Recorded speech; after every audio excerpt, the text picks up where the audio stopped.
Tata faha-efatra ny volana oktobra 2024 manantitra ny arabo ambampirarintso antsika mianakavy manaraka ny miara-manonja MBS Radio Mada amin'ity andro vaovao ity. Na ianao eto an-toerana na ianao any dia ananterana an'izay arabo ambampirarintso izay ataontsika arabany manjaka miadana samy mahazo ny lafalo hatrany andafondrika. Isaorantsika ilainarino ny fitahiny sy ny fitantanany ka izao isika tafaraka amin'ny alalan'ny sary sy ny feo izao indray amin'izany hoe fandarana miara-manonja MBS Radio Mada izany. Eo ihany koa ny tsy anadinotsika menakavy ireo teknisianina marobe izay miara-misala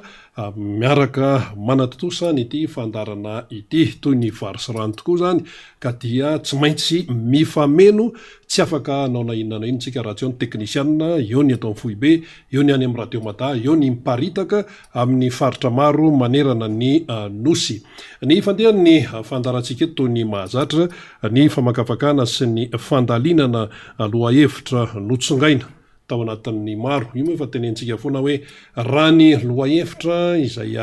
tiana horesahana dia be dia be saingy tsy maintsy fitiantsika izy ireny tsy maintsy tsongaina satria ny fotoana dia voafetra. Ny faniriana dia ny hoe mba tsy ho fotoana very fotsiny ny fanarahanao ny miara-manonja MBS Radio Mada fa mba hivoizanao, mba azahoanao tombontsoa, mba azahoanao fomba fijery atao hoe mivelatra sy tena mahitsy amin'ny rahapirenena amin'izao fotoana izao izay tena manahirana tokoa. Ny saina tsy maintsy mieritreritra, ny fiainana tsy maintsy hatrehana dia izany rehetrarehetra zany no iainantsika kanefa tsy maintsy hoe miatrika isika mianakavy fa tsy avela fotsiny amin'izao ny hoe zavatra efa hita fa tsy mety, ny zavatra tsy maintsy atao fa mety misy ihany koa ny hoe varim-bariana, ny mpanatsatso mandeha ihany eny anivon'ny fiarahamonina eny tsy natao akivy mihitsy zany akory. Ka dia izay zany ny atao hoe teny fanokafana ao anatin'izay rehetrarehetra zay. Afaka minitra vitsy dia efa ho avy eo sady ny député voafita tamin'ny alalan'ny Tiko Madagasikara tao amin'ny boriboritany fahaefatra tsy izy zany fa ny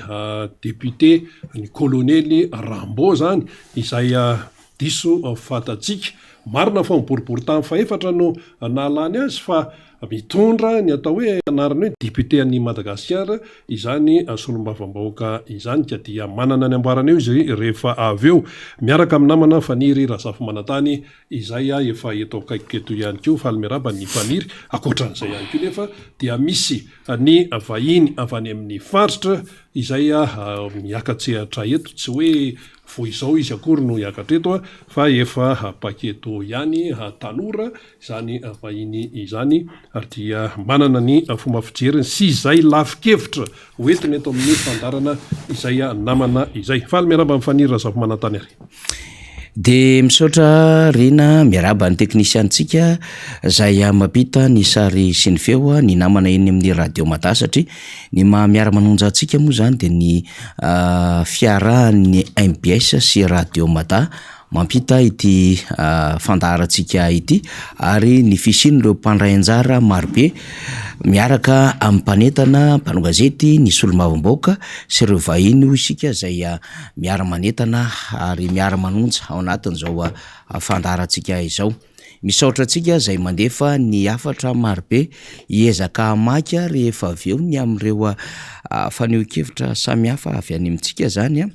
mba tsy ho adino an'ireo mandatsaka ao anatin'ny hafatra miafina sy ireo any anatin'ny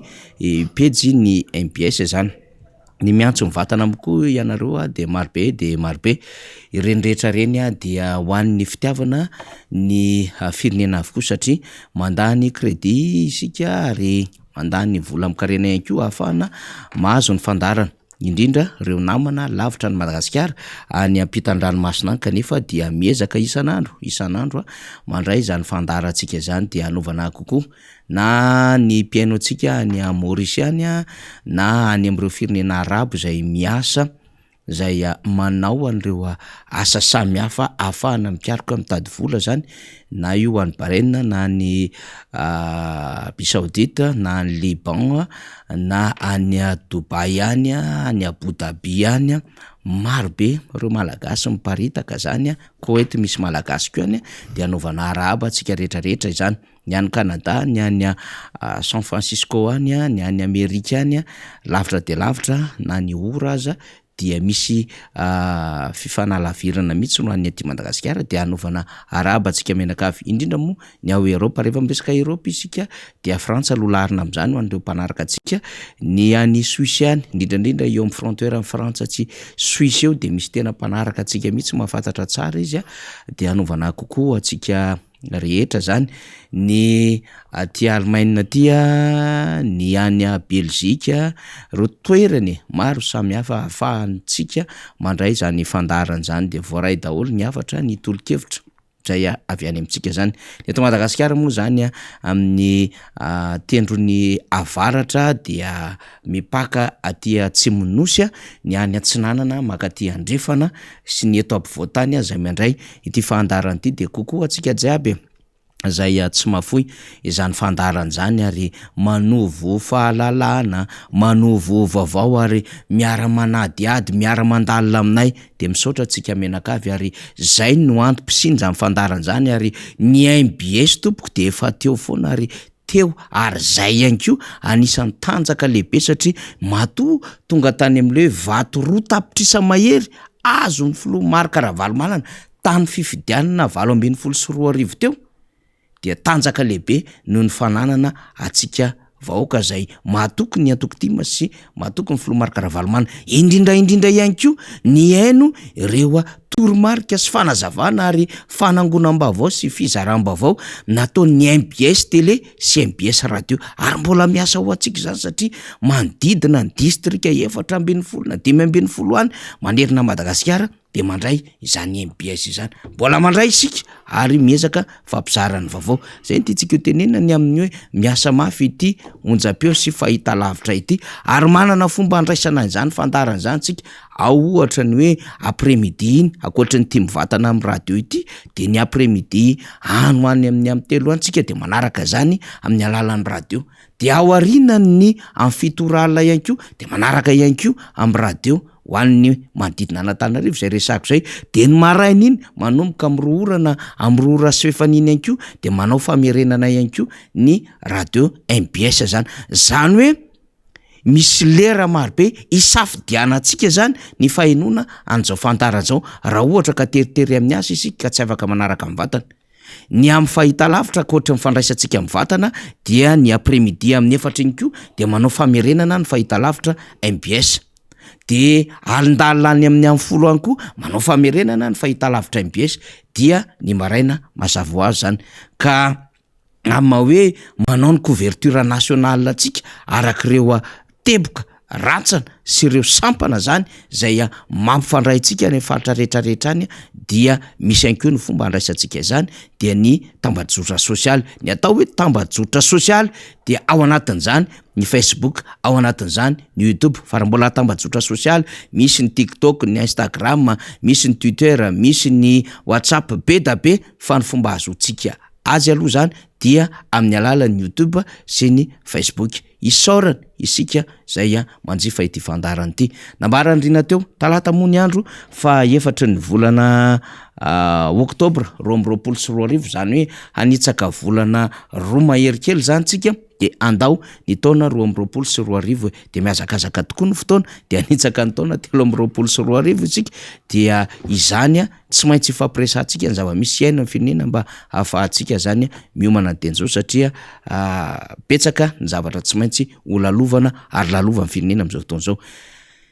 Miaraka amin'ny solombamboaka avetsy amin'ny boribory tamin'ny fahefatry tsika, avetsy ya na dia ato anatiny ary no sipatrana satria misy namana ihany koa anatin'izany boribory tamin'ny fahefatry zany, any Mahamasina any, any Tsimbazaza zany mbola boribory tamin'ny fahefatry zany. Misy namana ihany koa any Ampefiloha rehetrarehetra any, any Nosy Mahavelona any, Tanjombato any, misy mbola ilany kely zany aty Anosizato, Atsinanana, ny ano zato misy roa andrefana efa atsimon-drano zany fa ny atsinanana dia firaisana fahaefatra miaino atsika zany rehetrarehetra zany dia efa eto ny député anareo mavitrika député Rambo miaraba tompoko miaraba faniry dia misaotra-pezaka na ame fitenenana manome ny araba koa anareo rehetra ao ambady eo teknisianina zay mampita izao fandaharana izao amin'ny alalan'ny ainao manjery MB sy radio mata dia miaraba ny rina ihany koa zay nanokatra ny fandarana tao ary mitondra ny koko atsika mianakavy manaraka izao fandarana zao koko manokana ho an'ny solomava-bahoaka honorable Rabeky Jana sy Josiary Michel zay efa manao terrain midiny ny fotony am'izao fotoana zao manatateraka ny toromarika zay meno ny Filomary Karavalymanina momba ny fiatrehana ny fifidianana zay efa nitenen'ny faniry tao zay ho avy afaka arovolanao satria tsy hoe ny andro vanim-potoana anaovana fifidianana akory de hoe ny volan'iny fa vao mitsidika ny taona 3 de fa tafiditra amin'ny vanim-potoana fifidianana tsika zany de le fifidianana goavana be mihitsiny ary indrasana ny vahoaka malagasy amin'ny fifidianana filoham-pirenena zany fa alohan'ny tenenina zay atao hoe loha hevitra ho resahana eto dia tsy mety raha tsy misaotra n'Andriamanitra amin'ny mbola nanomezana antsika indray ny fotoan'androany ka velonaina ohatran'izao zava-dehibe tokoa satria betsaka ireo tamin'ity herinandro ity betsaka ireo olo-pantatra sy namana ndosiny fahafatesana ary misy ny tsy salama am'izao fotoan'izao dia mitondra finonona fenona izy ny fianakaviany reny ndosiny fahafatesana ireny ary mirary fasitrana malako andreo namana zay ao anatiny tsy fahasalamana manarak'izay dia tsy adino ianareo eto amin'ny boribory fevatra zay efa nitenen'ny faniry teo zay manaraka tsy tapaka izao fandarana zao ary atao hoe akoatran'ny fitsidiana ny eny ifotony eny amin'ny fokotany ao anatin'ny herinandro ireny dia eto no atao hoe fotoana angamba ahafahanareo miaino sy manaraka ny toromarika ho an'ny ireo fokotany 2 ato amin'ny mandrafitra ny boribory efatra zany amin'izay toromarika sy vaovao mety tsy hoeniny rehetra tsy hoeniny sasany aminareo kanefa de eto ny fotoana mezana zany ka dia miangavy anareo mba anaraka antsany zany atakasy andavana areo ka nitenen'ny faniry tao fa tsy hoe tapitra ty fotoana eto ty de hoe tsy izy tsony fa mbola misy famerenana aorinany tolakandro ary mbola misy famerenana amin'ny ariva any amin'ny amin'ny fito sasany any ary mbola misy famerenana koa ny maraindraina vao ao amin'ny le fotoana fifoazana fikarakarana ho an'ireny mpiasa manao kafe mpanao sakafo ho an'ny olona rehetrarehetra reny dia manao kokoa anareo ary oatra amin'ny farany fandarana fa izany ihany no ahafahantsika manatsara ny fiainantsika sy mandray andraikitra amin'ny toerana misy atsika tsirairay amin'ny faritra misy atsika tsirairay any amin'ny toerana misy atsika rehetrarehetra any ka miandrandra fiainana vaovao miandrandra ho avy vaovao an'ny faramandimby zay angamba no azo tenenina faniry amin'ny izay fa itonga dia hitondra n'ilay fa mahazatra moa hoe bon tsetsatsaritra kely ary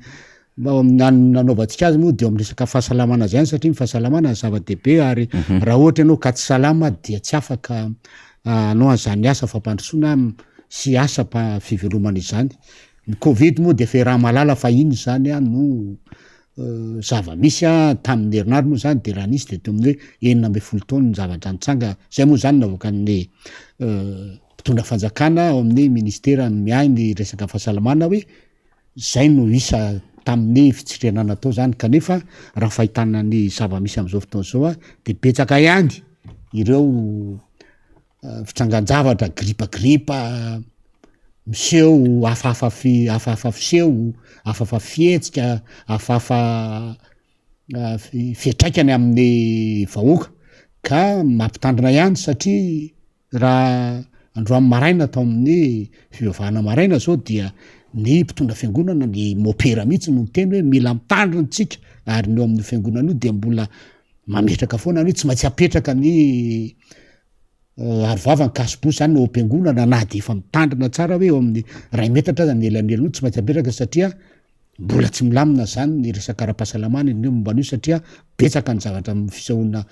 tsy fahasalamana am'izao fotoana zao ary mampiay ahy hoe inona le izy torak'izay koa ny tia nendrandrajako tia varole de saint io izy fitenina zay misy eo amin'ny nosy ravavy kanefa efa antenentsika tamin'ny herinandroany hoe inona mba atao hoe paikady na tetikady oetin'ity fitondranty momban'zany zany satria tsy maintsy tonga satria tsika tsy milo afaka olon'olona rereto fa tsy maintsy mifanerasera amreny am resaka fizahantany na resaka fampandrosoana dia tsy maintsy misy olona na tsy apozina tonga am'zany na ary raha malala koa fa mialatsiny am teny an'zany fa ny sisin-dranomasitsika dia atao hoe pasoara ozy izy mifitenena satria tsy voaro de zay olona te tondra lakana na mitondra an'ireny iotina an'ireny de afaka miditra eto Madagasikara daholo satria maninona tsy manana zany tafika an-dranomasina afaka iaro tafika anabakabaka afaka iaro malaky an'zany sistan zany tsika raha ohatra sanatr'izany misy fidirana atao hoe atsokosoko eto amin'ny tany sy mifanjakana ka de zay ny atony tenenina hoe zao aleo de fa miteny eto ihany amasolo mbavahoaka ny tena de aloha de miteny anareo zany hoe aleo mitandrina amin'ny resaka fahasalamana satria petsaka amin'ny fezifezena tanànatsika koa tsy voaro araka ny tokony ho izy raha mihoatra amin'ny firenekafaka nefa itsika nosy raha teo zay hoe ny fiarovana ny tinosy ty fiarovana andranomasina zany ny tokony tena amafisina koa satria betsaka loatra miditra avy any amin'ny atao hoe 9 kilometatra latsaka kely ny lakoty eto amitsika tsy voaro ny tafika malagasy daholo zany am'izao fotoana zao tsy voaro ny tafika andramana de aloha tenenina mba iarovana am resaka fahasalamana manarak'izay dia asa raha nanaraka vaovao ianao fa 150 kahana sida tao Moramanga tamin'ny herinandro iny de ohatra amin'ny mahagaga le ary malasa afisaina ary tsara ho tenenina eto fa hoe fa maninona no 150 ary tao Moramanga no namoana sy nijerena zany zavatra zany de lasa ihany mieritreritra satria zao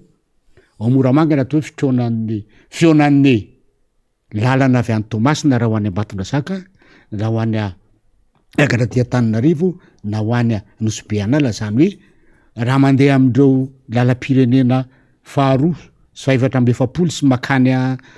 Marolambo nakany Nosy-Beanala iny zany miakatra de tsy maintsy mandalo ao Moramanga ary eo koa tadidio fa Moramanga karazana ohatrany hoe hoan'ny faritra manodidiny de faritra fanaovan'ny olona famatsiana ara-pivelomana hoan'ny faritra manodidiny iny zany eo koa tadidio tsara fa eo fandehanandreo taxi brositra rehetra reo amin'ny resaka fisakafoanana raha sendra misakafo atoandro nalina zany raha sendra hoe mandeha makany Ambatondrazaka na makany Antananarivo na miakatra makany Tomasina raha miakatra de Antananarivo tadio koa nefa fa ao Moramanga ao koa tsy lavitra kely Moramanga ao misy an'lay Ambatovy izay misy atao hoe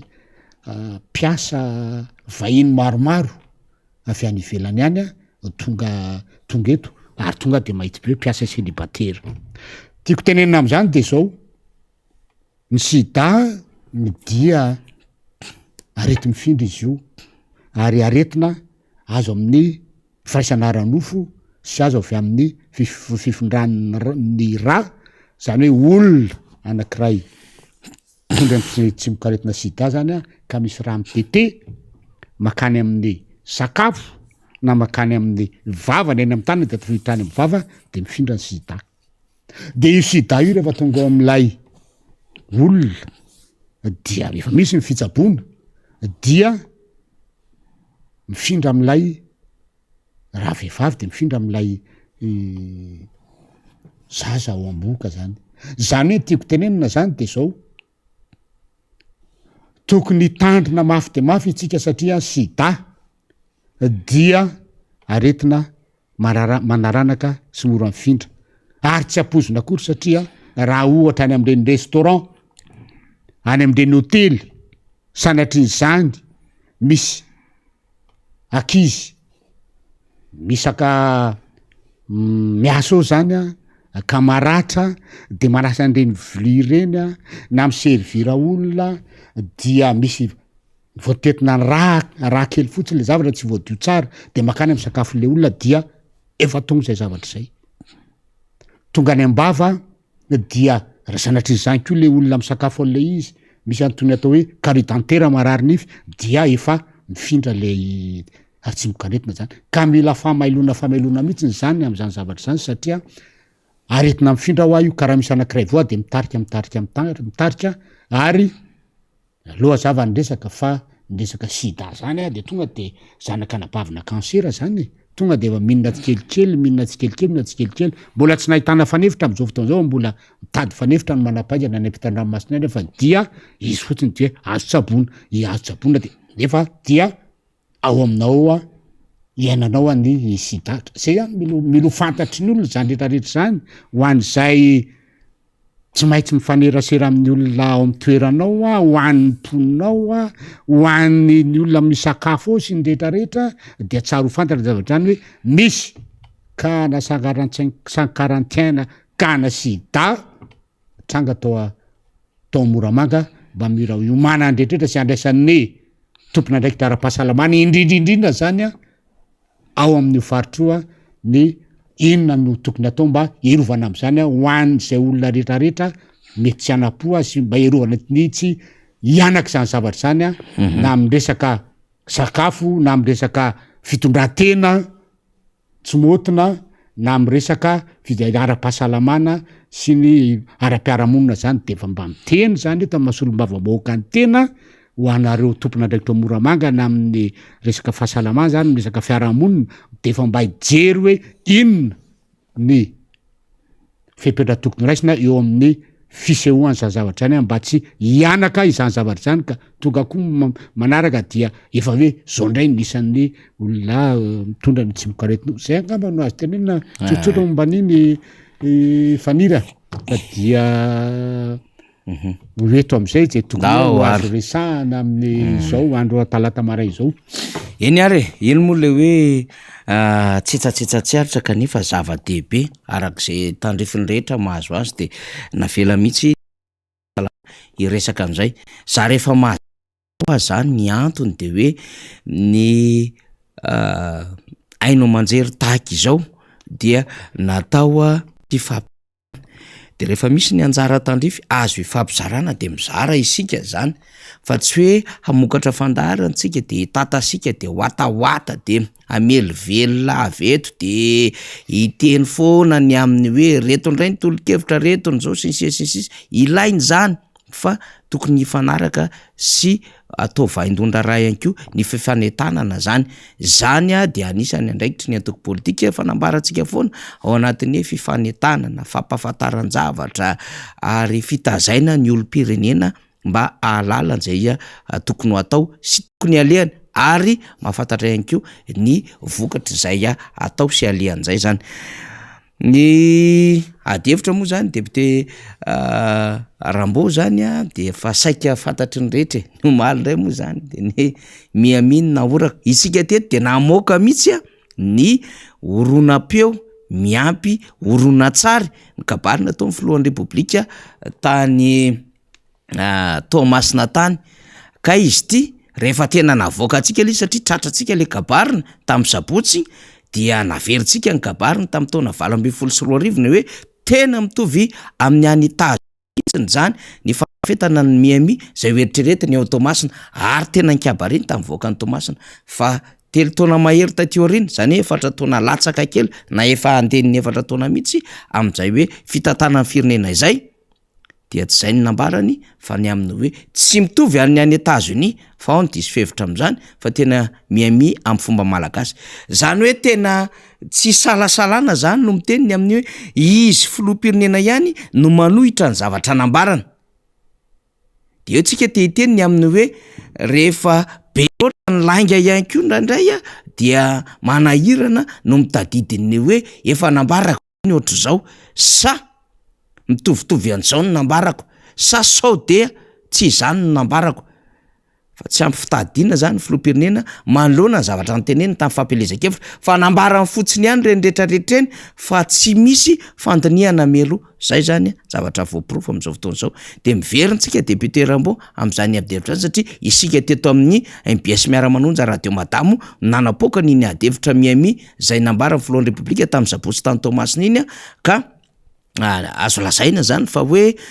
misy adevitra mila diniany sy sain'ny olom-pirenena am'izay ny amin'ny hoe tsy mandehandeha foana ary tsy miteniteny foana ny gazety mpiseho isan'andro raha milaza fa mambahoaka hozy izy de hoe un menteur avéré tena mpandainga voapirofo mihitsiny ny amin'ny zavatra ataony zany de inona le adevitra ray tam'izay le hoe ny fidiran'ny zaza miditra an-tsekoly aty amin'ny ambaratonga fototra dia 9% am'zato teo amin'ny sehatra iraisam-pirenena no nitondrany filoam-pirenena zany 146% 9% am'zato isanjato tsy ampykely tany tenenako azy teo misaotra député Rambo teo amin'ny sehatra iraisam-pirenena ny tenenina am'zany nefa mazava ny antotanisana voakan'ny UNICEF zay eo ambany sokan'izy ireo ny fikirakirana ny zaza miditra an-tsekoly sy ny an'ny fiahina reo tanora malagasy indrindra ny mpianakaviana ihany koa de mamperitreritra daholo zany lafinjavatra zany hoe de efa voatokana ho andainga ve na tsy maintsy andainga ve le fitondram-panjakana amin'ny alalan'le filohan'ny repoblika fa tsy afenina aloha tena miaina milainga mihitsy ny fiainan'ny firenena député Rambo efa fampilezan-kevitra alohan'ny fotoana reny ary ao anatin'ilay atao hoe famezana fampanantenana pokaty raha tenen'ny fanny rehetrarehetra tao dia marina daholo tamin'ny propagande tamin'ny fampilezan-kevitra tamin'ny izy anao ny latsaka filoam-pirenena tamin'ny 2018 de niteny mihitsiny izy hoe ho ataotsika mitovy amin'ny Miami any États-Unis ary misy oronan-pomba zany ao iny Tomasina iny tsy verenana iny zany fa misy ao hoe dia nitenenina tamin'izay fotoan'izay koa dia tenenina hoe ambatona zaka atao mitovy amin'ny Paris ka tsy haiko le Paris ambatona zaka io na misy hoe Paris malagasy koa ve sa ahoana de onandray no atao fanalavana le Paris indray fa ny alo ny haiko mana amin'ny haiko manao fanalavana de hoe le PEM de hoe problème mety Madagasikara zay le PEM zay fa tsy plan d'émergence de Madagasikara fa problème mety Madagasikara zay fa le Paris tsy haiko hoe ahoana fomba anoizana an'ilay fanalavana le Paris fa ny zavatra nitranga tamin'ireny kabary de efa nitenena tao ary manamafy le fandresantsika tamin'ny herinandro zavatra zay tamin'ny herinandro any raha tsy diso ny fitadidiako de fandresahana teto le hoe nahavoakan'ny gazety anankiray mpiseho isan'andro izy de hoe un menteur avéré de efa nitenenina tao le izy de eto de raisinao indray ny malagasy lazainao hoe miamiantsika malagasy fa tamin'ny oviana indray nisy hoe miamiantsika malagasy indray raha de tena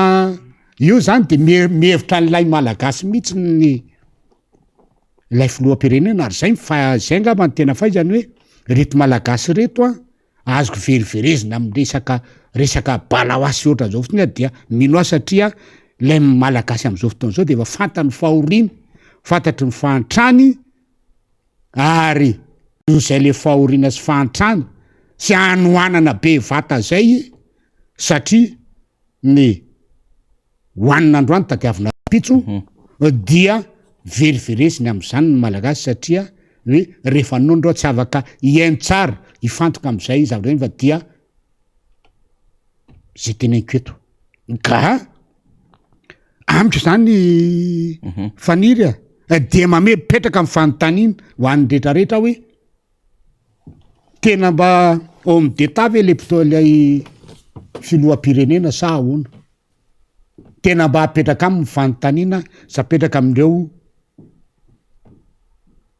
mpanolo-tsaina sy mpiara-miasa manodidina azy le Miami malagasy tenenina ary efa tamin'ny fandarana talohan'izay ane de efa nitenitsika hoe raha resaka Miami zavatra ngeza be ohatran'ireny tsy ho ataonareo loko ohatran'ireny na hoe any amin'ny resaka tribunal ataonareo loko oranja fa raha WC no ataonareo loko orange tsy mampanina ao am'le miami ao a dia misy WC a loko orange ohatran'izany ary nytenenina teto izany zavatra zany hoe izao ve mba eritreretina mba hoe entina anasoavana am'le malagasy manao fotodrafitrasa ohatran'ireny inona no ho tombotso ho azon'le malagasy am'ireny fotodrafitrasa ireny raha nieritreritra n'izany hoe miami atao masina atao miami mitovy amin'ny miami en Los Angeles zany any de mba mieritreritra ianao hoe iroborobo ny resaka fizahantany eo amin'ny tomasina io satria be deaibe zany ny fotodrafitrasa hitsangana mitovy amin'ireny miami ireny na ny building zany na amboarina ny plage na amboarina ny toerana fandraisam-bahiny sy ny rehetrarehetra atsaraina ny lalanao tapo-tanàna atsaraina daholo ny manodidina rehetrarehetra iainanao fa inona ny zava-misy ao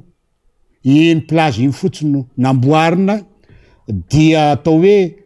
75% 57% loko am'izay zavatra mipetraka ao dia lokony orange daholo tsy hitanao hoe inona ny hoe tena asarika ny mpizahantany andeo raha zavatra mipetraka ao ban amina resaka beton no hitanao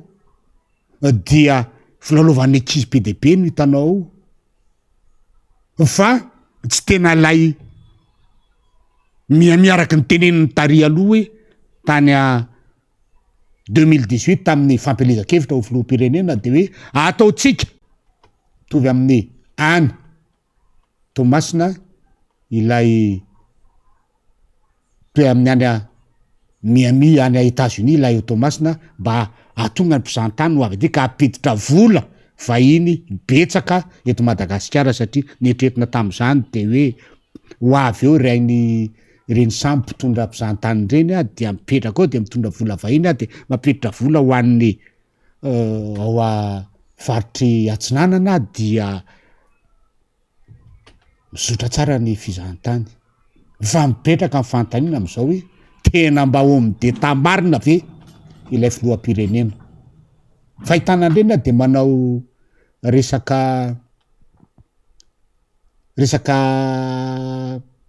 resaka jazy zay angamba no azo lasana azy resaka olona tsy matotra amy zavatra atao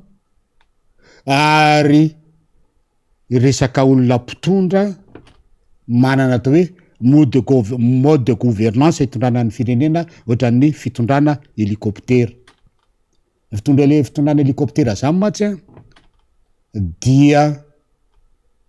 pilotage à vue zay hita olo ihany raha hita misy loza manambana oloa dia miala kely ianao de lasa fa tsy mba manana hoe miakatra amin'ny mahazo ny altitude anao de mandeha any ny hélicoptera de fa misy caperana de zay fa ny hélicoptera dia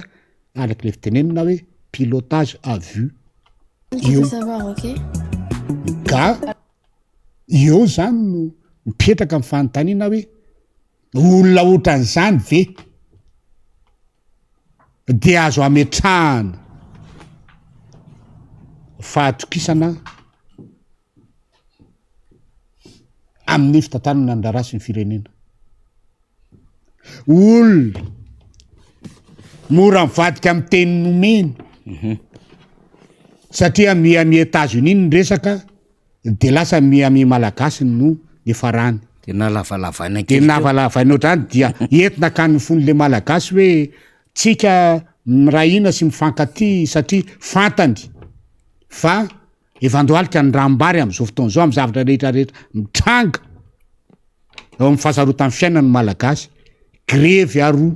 mitaky vola ohatran'izao ary mirehatra ny ala ary ny jirama boka antrosa tsy toko tsy foroana ny eto amin'ny fikarakarana fifidianana tsy isy tokotaniny ny Union Européenne zay nieritreretina hoe anampy amin'ny fifidianana de tsy mitemy mazava ary raha tamin'ny 2019 izy nao fividianantsika tamin'ny 2018-19 dia 2017 izy de efa nyteny mazava hoe anampy anareo zay amin'ny vola ohatrany fa am'izao tsy misy fa miala ilana izy hoe fanabeazana ny olona amin'ny fividianana aloha noetreretinay fa resaka vola omena anareo am'zany fividianana zany mbola tsy ao anatin'ny lara-pahamehanay zany zavatra zany am'izao fotoan'izao fa fanabeazana amin'ny vahoaka aloha zay omeny azy amin'ny vola ho an'le organisation société civile reo fa tsy omena an'lay fanjakana ihany ko ka malasa saina dolo zany zavatra any ary apetraka amitsika vahoaka zay mena zao fandarana zao ary ampitao am'izay olona tsy afaka mena zao fandarana zao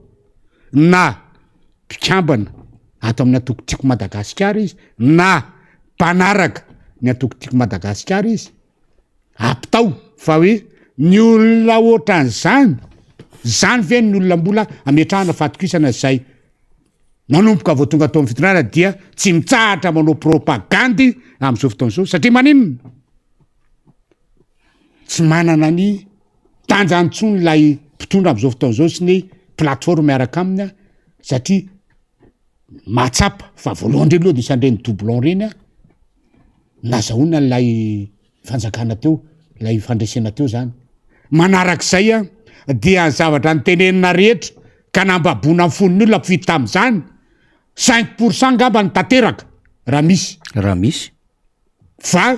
ny zavatra tanterana anaova ary anaovana oeraoera am'izao dia asa efa tamin'ny andron'ny filoha teo aloha Erajonary Mampianina no niketrehana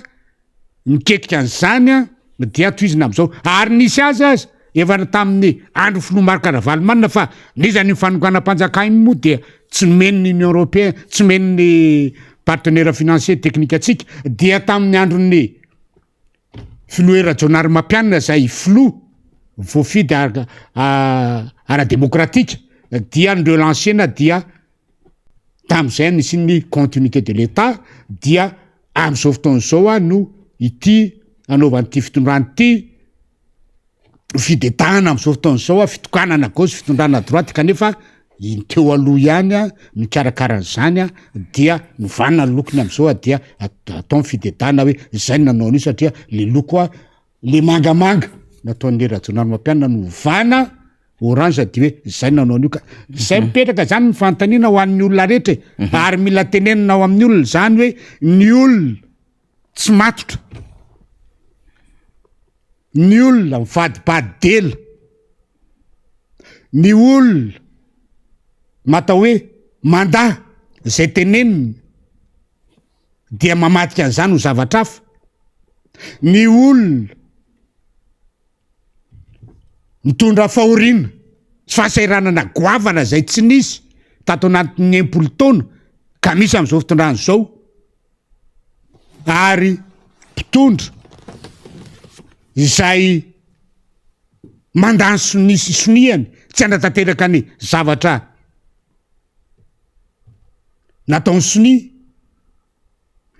ny mpitondra mahay mandreborebo ny vahoaka mamitaka ny olona amin'ny teny tsara lahatra amin'ny hoe zay teneniko rehetra de tsy maintsy fitaiko raha jerenina ny zava-misy am'tao iny ao Antsirabe fotsiny dia fitaniny lala hoe ao Antsirabe tamin'ny GMJ tsisy lalana vitany ao de zany olona zany mipetraka amin'ny fanontaniana hoe homme d'État ve zany olona zany ary mbola homendrika ho filoham-pirenena hitondran'ny malagasy ka hitondran'ny malagasy amin'ny 5 taona manaraka ve zany olona zany apetraka amitsika voaka rehetrarehetra ny fanontaniana ary mora andraisana ny fanapaha-kevitra amin'ny andro tokony andraisana izany le Paris moa zany dia miandro indray hoe inona indray zany satria be de be manampaizana ary misy cerveau daholo manodidina azy roa dia ho andrasako indray hoe inona indray zany le Paris malagasy le ao ambatondra zany ka aloha tsy teniteny fa zavatra eto fa omeko any honorable Rabekijana sy honorable Arazarapirany zany no iteny hoe inona indray voambolana fa inona indray fanalavana an'ity fa tsy ho hitatsika eto Tananarivo zany fa de lao mena azy mifanalavana dia vito ndray zany hoe inona ndray zany le pari malagasy ambatondra zaka zay ngamba nalazaina amin'iny fa ny azy zany de tena mampalahelo ary mahamenatra satria tadio tsara ny fa tsika eto miteny eto fa ireo ambassadeur rehetrarehetra eto Madagasikara ka reo firenena ka manana maso vo eto de misy mpanaraka an'ireo vaovao reo ne malagasy ka mandika teny amindreo maso vo tsy mahitemy malagasy reo de ho afabaraka eto hoe inona ndray hono zany zao ne ho nitenen'lay filoham-pirenena tam'izao de zao niteneniny de ho gaga fotsiny lay maso vo hoe ay ve zany tiandreo teneninao hoe de zany a de mametraka hoe de tena mba hoana zany le filoham-pirenena malagasy raha izany zavatra mitranga ka apetraka amintsika malagasy rehetrarehetra za mifanontany zany hoe manana azy zany tao hoe homme d'état zany ve lay filoham-pirenena ary mbola mendrika amin'ny zava-misy am'izao fotoana zao sy ny iaina malagasy am'izao fotoana zao zay araky ny fitenenina hoe ao anatin'ny tebotebo lava isan'andro ao anatin'ny fitaintainana lava isan'andro ao anatin'ny hoe inona ndray nitranga rapitso tsy fantatra zany ve no mbola eritreretina fa hitondra ny tany sy ny fanjakana zay nga manazy tenenina miami malagasy pari malagasy iny fa tena na zazany tena manoko tena mihitsy ny amin'isy tena tsy afaka miala hoe tsy ho malagasy fa de zay tena manoko tena mihitsy ny tena am'zavatra ohatran'ireny ary tena raha miteny moa de lazaina hoe manimbiaviatsy indrindra kanefa dia aleo tenena mihitsy ny hoe marina mihitsy ny tenen'ilay gazety mpiseho isan'andro hoe menteur avéré fa de gaga mihitsy ny amin'ny zavatra ohatran'ireny hoe mbola afaka mitena n'le zavatra eny miankina amin'ny malagasy io sisa député Rambony amin'ny fomba fandraisan'izy ireo azy zany ny amin'ny hoe mbola azo itokisana ve io ianao mbola azo atenaina ve io ianao eto tsika mo satria le izy koa moa zany nivoaka ny adevitra omaly de samy manana fanalavany amin'ny Miami fa ny atsika de aferitrantsika fotsiny amin'le hoe ny tsirairay miezaka mamatatra azy le Paris moa zany de misy le Paris PAS tsy misy zany de ry RIZ Paris tsisy vary zany ambatondra zaka zany so de mba izay le eritreretin'le satria izy efa niteny hoe tsy mamboly vary Artemisia iny misy saosy kokoa satria $3000 ny taonina ray zany fa bon itsika moa zany de miaino any andro sy mialy Miami le izy de hitantsika eo fivoarany raharaha fa aleo tsika hiaino foana isan'andro iresaka etanol rehefa aveo de aiza le fampanantenana momba ny etanol satria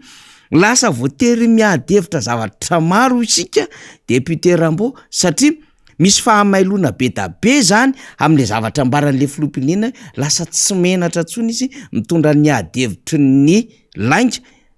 na misehatra nasionaly na misehatra resam-pirenena zany no manahirana am'izao raha izao akatosika ny amin'iny député Rambo mbola misy tsika tsy tantara zavatra tsy marina eto fa zao tenenina teto tamin'ny hery la hoe 146% le taux de scolarisation zany éducation de base de miteny zany eto tamin'ny année scolaire 2021-2022 ny tao boribory tamin'ny faefatra io moa zany no eto amiko dia 11 000 mahery zany hoe arivo sy ray alina zany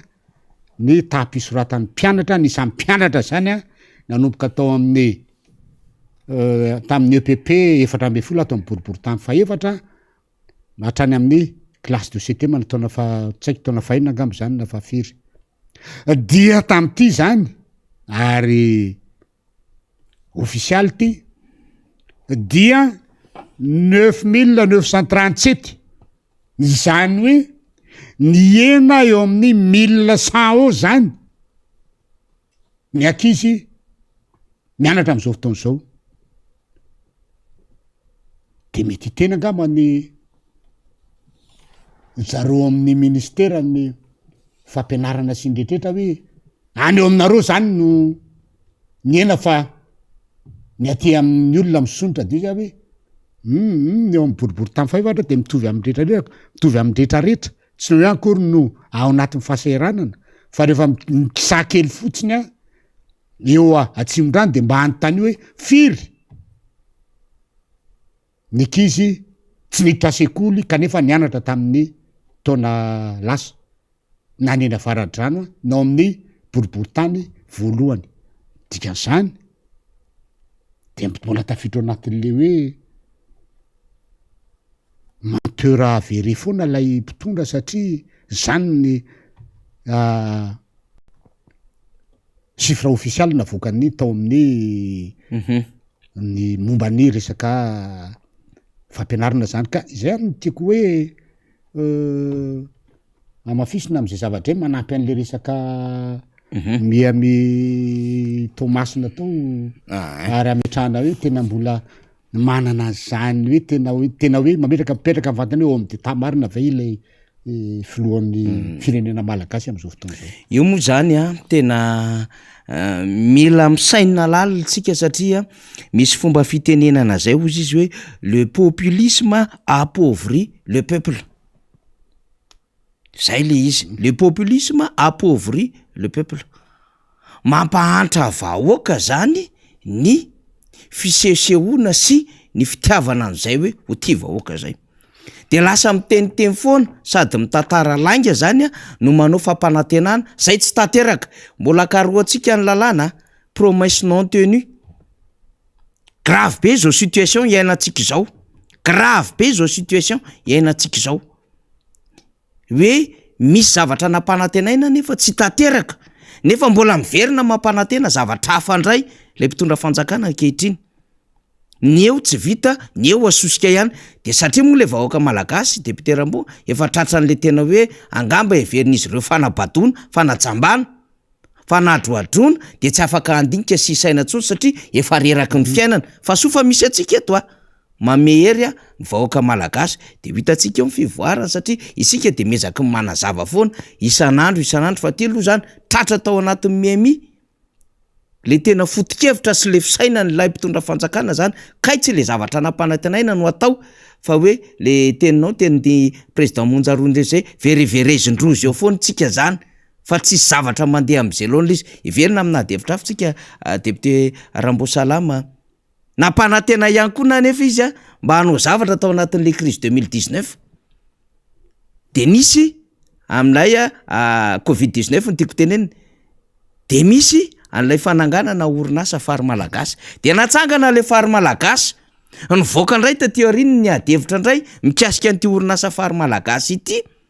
fa sahirana fandoavana ny karama indrindra amin'ireo mpiasa zay verina izy tiako aloha zany zao de manahirana amin'ny miasa azy ho an'ireo mpiasa zay madinika zany de efa voalofa ho an'ireo verina zany fa manodina sy mitantana zany ny orinasa dia misy ny fiandrasana samihafa tsy misy mifamokarana ozy mifanadihadina nataon'ny radio fahitalavitra tsy miankina iray ary eny vonitsena ara de saika tsy ahitana zany CV plus any nambara nefa fa ity fary malagasy ity dia anao fanodinana fanafody ary amokatra an'zany miainga eto Madagasikara ary ho hita eto daholo ireo karazana panafody raha araka nylay fanazavany le mpitondra fanjakana tamin'ny tokana azy de hoe ity ngeza indrindra ty amin'ny Ramasimbendianina ity ny tena ho tarafiny zao tontolo zao tsy niodina firy taona kory ary tsy natapitra mandany le filohan'ny repoblika de efa mitsipozipozy le fary malagasy député Rambo. Io zany lay natongavan'lay mpaminany fopulatsiny am'le fitenenana avy amin'ny Brésil mpaminany fopula ary mpaminany vehivavy ty filoham-pirenena ty moa vehivavy reny daholo ty manodidina sy manolon'olo-tena azy de io le nyteny hoe eto Madagasikara nivoahana amin'ny resaka fanavotana ny firenena rehetra eran'izao tontolo zao amin'ity covid-19 ty dia io tsika fa roboka nanao ny zavatra io de natao aloha CVO de natao ny CVO plus de teo jerena le CVO plus anetreretina hoe zay zany mba vision an'le mpitondra fanjakana mba anetreretina hoe isy anday azo amidy any ivelany inona ny teo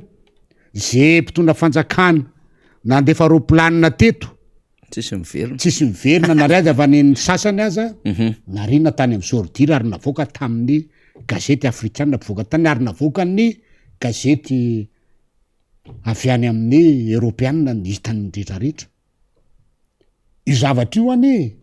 de mbola mametraka any miverina am'le resaka teo hoe didoan'le filohampirenena ane io hoe fa raha tena mba nyjerena tena mba nahadidiana marina hoe ty fahafary malagasy ty moa dia atao sarindray mipika ka io resaka CV io sa mba CV io fotsiny no ataony satsika mba tokony jery fanafody hafa amelomono satria raha atao hoe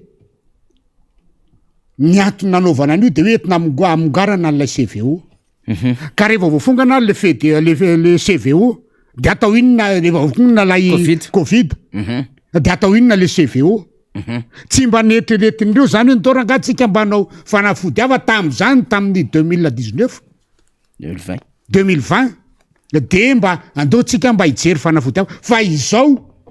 efa midofotra am poto efa tsisy vola ampiasainy efa volana maromaro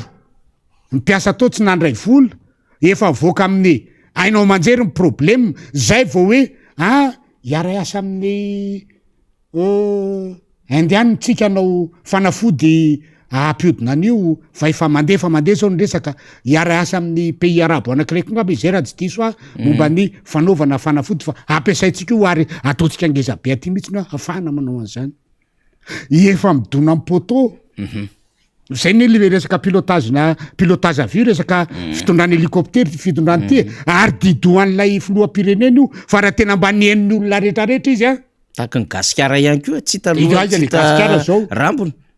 gasikara dia tsy hita le izy de misy motomotore moa tam'izay ny session teny vaty mena polisy de mena polisy noentina avy any ivaty mihitsy noentina nakatia Taninarivo tsy hita le izy am'izao de aiza te ohatran'izany zany hoe hita mihitsy zany hoe ilay filoham-pirenena am'izao fotoana zao dia mahay miresaka be resaka va zay fampanantenana ny menina amin'ny vahoaka de araka ny fitenin'ny tanora am'izao fotoana zao hoe feno fitakasilaingy amin'ny tany zay indrindra feno fitakasilaingy nefa zany tsy fiteny zany fa iny fa lasa fiteny zany teny amin'ny fiarahamonina manko zany ary matombo mpanao gazety miteny an'izany matombo mpanao gazety miteny an'izany de zany raha mahita tsy miafina tsony le zavatra atao ary tsy menatra mandainga le mpitarika le tena zany mpitantana ohatra ny hoe lasa culture le izy aminazy ary matoa izy manao an'izany de le olona manodidina azy rehetrarehetra de mitovy sainana aminy ary mitovy am'izany resaka hoe fameriverenany lohan'olona amin'ny resaka atao alainga tsara lahatra tsy indrindra dia hoe zay zany tsy maintsy iainantsika ato amin'ity fiarahamonina amin'ny fitantanana ny raharam-pireneny ity ka zany ve olona ohatran'izany tenenina hoe manana vision tena tsara mihitsiny ilay filoham-pirenena nefa industrie kely anankiray ohatran'io tsy vita ny mijery fiainan'izany usine kely anankiray izany mandritry ny atao hoe 2020 hatramin'ny 2023 telo taona any izany de ahoana no inoko hoe vitanao le firenena zao ny zavatra mitranga usine anankiray mirefitra amin'ny poto io fa ajerevo ny fiainan'le vahoaka 27 millions ahoana ny fomba jerenao ny hoaviny zany vahoaka 27 millions zany ny amin'ny manaraka sy ny rehetrarehetra sa hoe efa nyresaka tamin'ny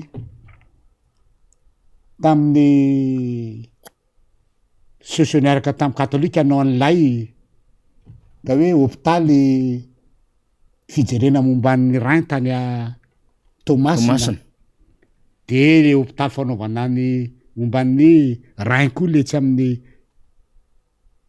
andotam-penaka zay nanagadrana n'lay tompona ndraiky tatao ministère en santé nanao ny ampamoaka hoe nisy vola tsy toko tsy foroa nefa 40 milliards mivoaka tao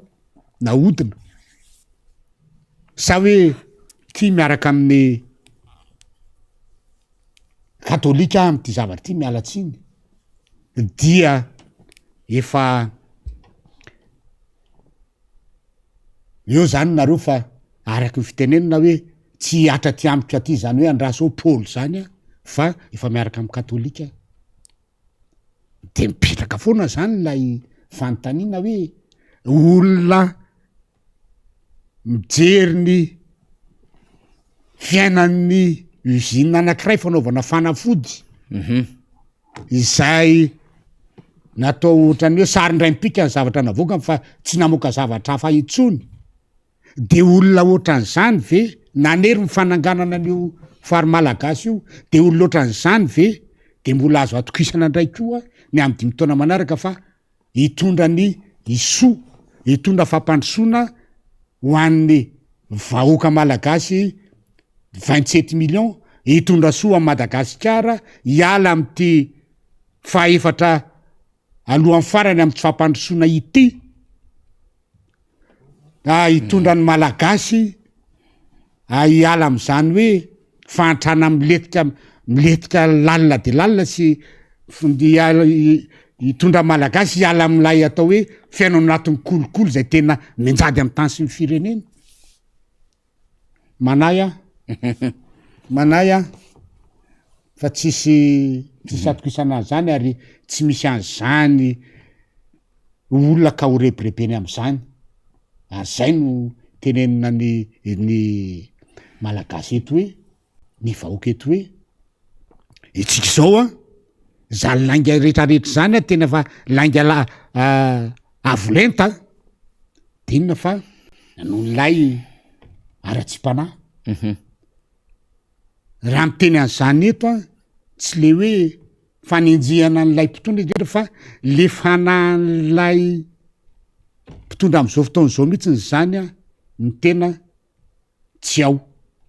fa de varina amin'ny resaka rendrarendry ety ivelany varina amy resaka avantage materiel fa ilay fanahy zay tena mijery le maha malagasy indrindrindra amy fiainan'le malagasy a dia zavatra ratsy no ao a zay resaka fanampatona zany hoe tsy mety zany fandaingana amin'ny olona zany tena heloka zany tena fahotana mihitsy zany tsy mety zany raha ao amin'ny didy folo na amy didin'ny eglizy katolika aza mandainga de mbola lay malagasy no andainganao lazanao zavatra tsy marina avilivilinao tsy teneninao zavatra mahitsy ty tenenao hoe zao ny tena izy ka eto a zany de miteny hoe apetraka foana le fantanina hoe tena homy deta ve ary afaka hitondra amy Madagasikara am'zany tena fampandrosoana tena hitovy amy firenendrehetra satria raha jerenao Madagasikara manana ny arenakibony tany tena matanjaka be ny Madagasikara ary io mahatonga an'ireo atao hoe mpitrandraka vahiny be de be tonga eto io ijerevo reny resaka famoahana entana tsokotsoko zay tratry reny foana dikan'izany misy be de be eto manan-kareny tsika fa ilay fizarana n'lay izy isa-tokantrano sy amy vahoaka malagasy a no tsy mety ary mahatonga ny malagasy ohatran'izao ary mahatonga ny malagasy tsy androso mandrakizay zany hoe raha tenenina moa zany amin'ny lafin'ny paikady zany de hoe partage inégal zay ny des ressources naturelles ary raha manao ny atao hoe paikady amy fitantanana firenena ka tsy maintsy miala am'zay zavatra zay a ny fanaovana paikady rehetrarehetra mitantanana ny firenena fa raha vo tsy mandeha tsara zavatra zay a dia tsy isy mihitsy ny resaka fampandrosoana mirindra sy resaka atao hoe stabilité politika eto faniry eo anatin'izay amy resaka hoe fanahy zay dia miteny moa zany eto hoe fa ianao ngamba mety tsy nahy io fa dia tafatsangana zany voapetraka somatsara zany ny cellule de prière eto amin'ny boribory tamy faefatra atao amin'ny antoko tiako Madagasikara zany ary tamin'ny alahady no nametrahana zany a isaky ny tao amin'ny vokotany zany hoe ny antony moa de atsika atoko tiako Madagasikara di araka ny tenin'ny filoha Marc Ravalomanana zay ary izy moa de miaina tsara mihitsy no anatin'ny finoana kristianina de izy mihitsy no nametraka an'izay atsika antoko démocrate chrétien dia napetraka zany zay resaka hoe cellule de prière zay maenty ny tondranam-bavaka ny antoko tondranam-bavaka ny firenena ary tondranam-bavaka nrety mpitondra reto mba elan'lay fanaratsy raha nyteneniko teo le fanaratsy mihitsy ny aneny tena miaino anatin'ireo mahatonga an'izao rehetrarehetra zao e ary io fanaratsy io mampizingizina azy tonga an'ireo a manao anty asa tsy manjary araky ny fiteny Dego zay asa tsy manjary maty eto amy tany sy mifanjakany ty fa tena araky ny teniko tao hoe fanaratsy ny divatsika fanaratsy mahatonga ty tebiteby lava isan'andro ty fanaratsy mahatonga ty tsy fahafantarana hoe inona no soa amy malagasy ty fanaratsy mahatonga ty ai isan'andro lava ty fanaratsy mahatonga an'io resaka tsika malagasy sa famono sy ny rehetrarehetra eto fanaratsy mahatonga an'io fanenjehana olona amy tsisy dikany io ka fanagagadranadrana fahatany olona eto sy ny rehetrarehetra io a fanaratsy tolo zany ka voapetraka zay a dia eto amin'ny isaky mivokotany zany a roa amby telopolo eto amy boribory tamy faefatra de efa mipetraka zay a cellule de prière zay eny ary de voaraintsika eto amy boribory tamy faefatra zany satria ilaitsika tena ravana mihitsy zao zavatra maizina mandalo eto Madagasikara zao ary zay le hoe reseo amy soa ny ratsy dia ny cellule de prière ho ampiasaitsika itondranam-bavaka mihitsy ny am'ty fireneny ty hanapahana am'izay hoe zavatra manjavozavo maizimaizina mahazo ny fireneny zay satria tsy délestage amy jery-tsony izy fa délestage amin'ny endriny marobe mihitsy no misy eto Madagasikara maraparana azy député Rambo aloha sitsika devitry resaka fansambahoaka ity satria nanomboka tamin'ny voalohany volana oktobra teo zany lay fanavaozana tanteraka ny lisym-pifidianana zay norafetana teo anivon'ny seni zany izy ty ary efa mandeha mitety fokotany maro samihafa any araky ny feo marobe zay rentsika tondrana fanadihadiana io rina kely eo fa efa marobe ny zavatra resana fa everina fa manakambara am'izay ny député Rambo zany betsika any koa vaovao azo zarainy mila manana fahamalona sy mila manana fahavononana ihany koa zany isika ety anivon'ny fanoheriny indrindra ny tokotiko Madagasikara satria dia amantoko politika zay mivonona foana hiatrika fifidianana tsy misakana akorony zany ny aminy hoe mety hitrakan'ny zavatra maro samihafa eto anivon'ny firenena marina tokoa zany faneny satria sokatra tamin'ny voalohan'ny oktobra tamin'ny sabotsy teo ny fanavaozana ny listiny mpifidy eto amy tany sy ny fanjakana ary ny listy mifidy zany ny fandrafetana azy zany dia ANDB ny fifidianana hitranga atoato ary tsy ho ela ka tao anatin'izay indrindra koa dia amy ANDB ny fifidianana azy zay ny fandrafetana listy mifidy eto amy tany sy ny fanjakana zay tenenin'ny seni zany ary zay ny tanjon'ny seni zay mbola araky ny teneniko teto tamin'ny heriny hoe mbola mapetraka ny adevitra ary apetraka ny fantanina mila valiny avy am'dareo ary mbola tsy nisy valiny hatramin'izao hoe fa maninona moa no tsy maintsy atao 13,500,000 nisa mifidy ary loarana trany amin'ny any amy prison olona zay atao hoe voatany any tazomina vonjy maika any tsy maintsy ho ampidirinao raha 27 millions ny vahoaka malagasy nisy atsika vahoaka malagasy dia tsy maintsy 13,500,000 ny mpifidy petraka amy fanontaniana zany atao amy seni hoe inona ny antony mila valiny zay zavatra zay fa ama zay no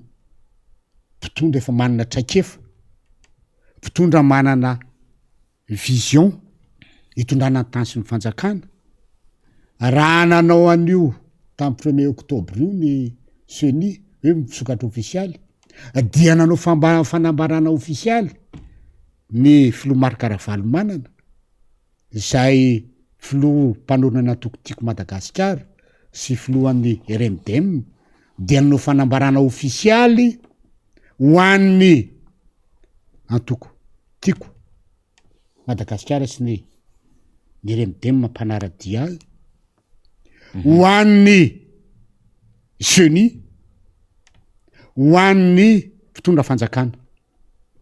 saminazo ny anjarany dahola rehetrarehetra satria maninona izao sady ilay filoha efa manana ny laitraikefa ny amin'ny fitantanana ny raharam-pirenena sy amin'ny fiantisipena zay zavatra mety hitranga ho ateraky ty fifidianana tsy mandeha am'izay lohany ty ary zay mahatonga ny filoha Marc Ravalomanana teny hoe tsy maintsy ataony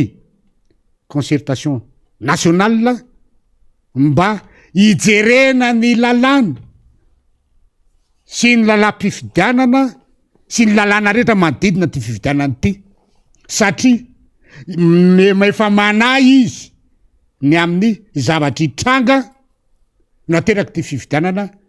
tsy mandeha amin'ny tsy andeha am'izay loniny ty na amin'ny resaka fikarakarana zany na amin'ny resaka fiainona andreo antoko politika maro samihafa zany na fiainona andreo atao hoe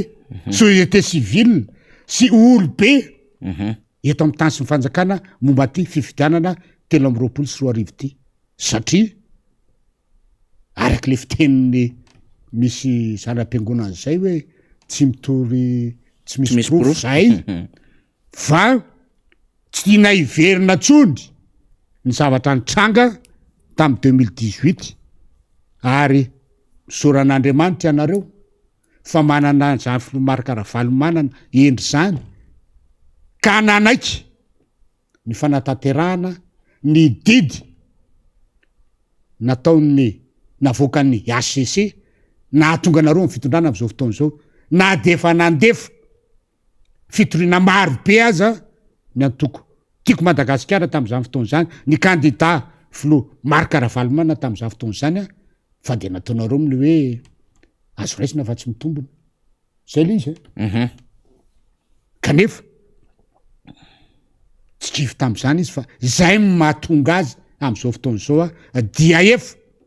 nanao fanambarana ofisialy mba elana am'izany mba hisorohana ny mety loza sy atambo ho ateraky ty fifidianany ty raha ohatra ka tsy misy ny fikaonandom-pirenena hijerena ny lalàna sy lalàna manodidina ty fifidianany ty nareo matavao miteny an'io resaka concertation nationale io dia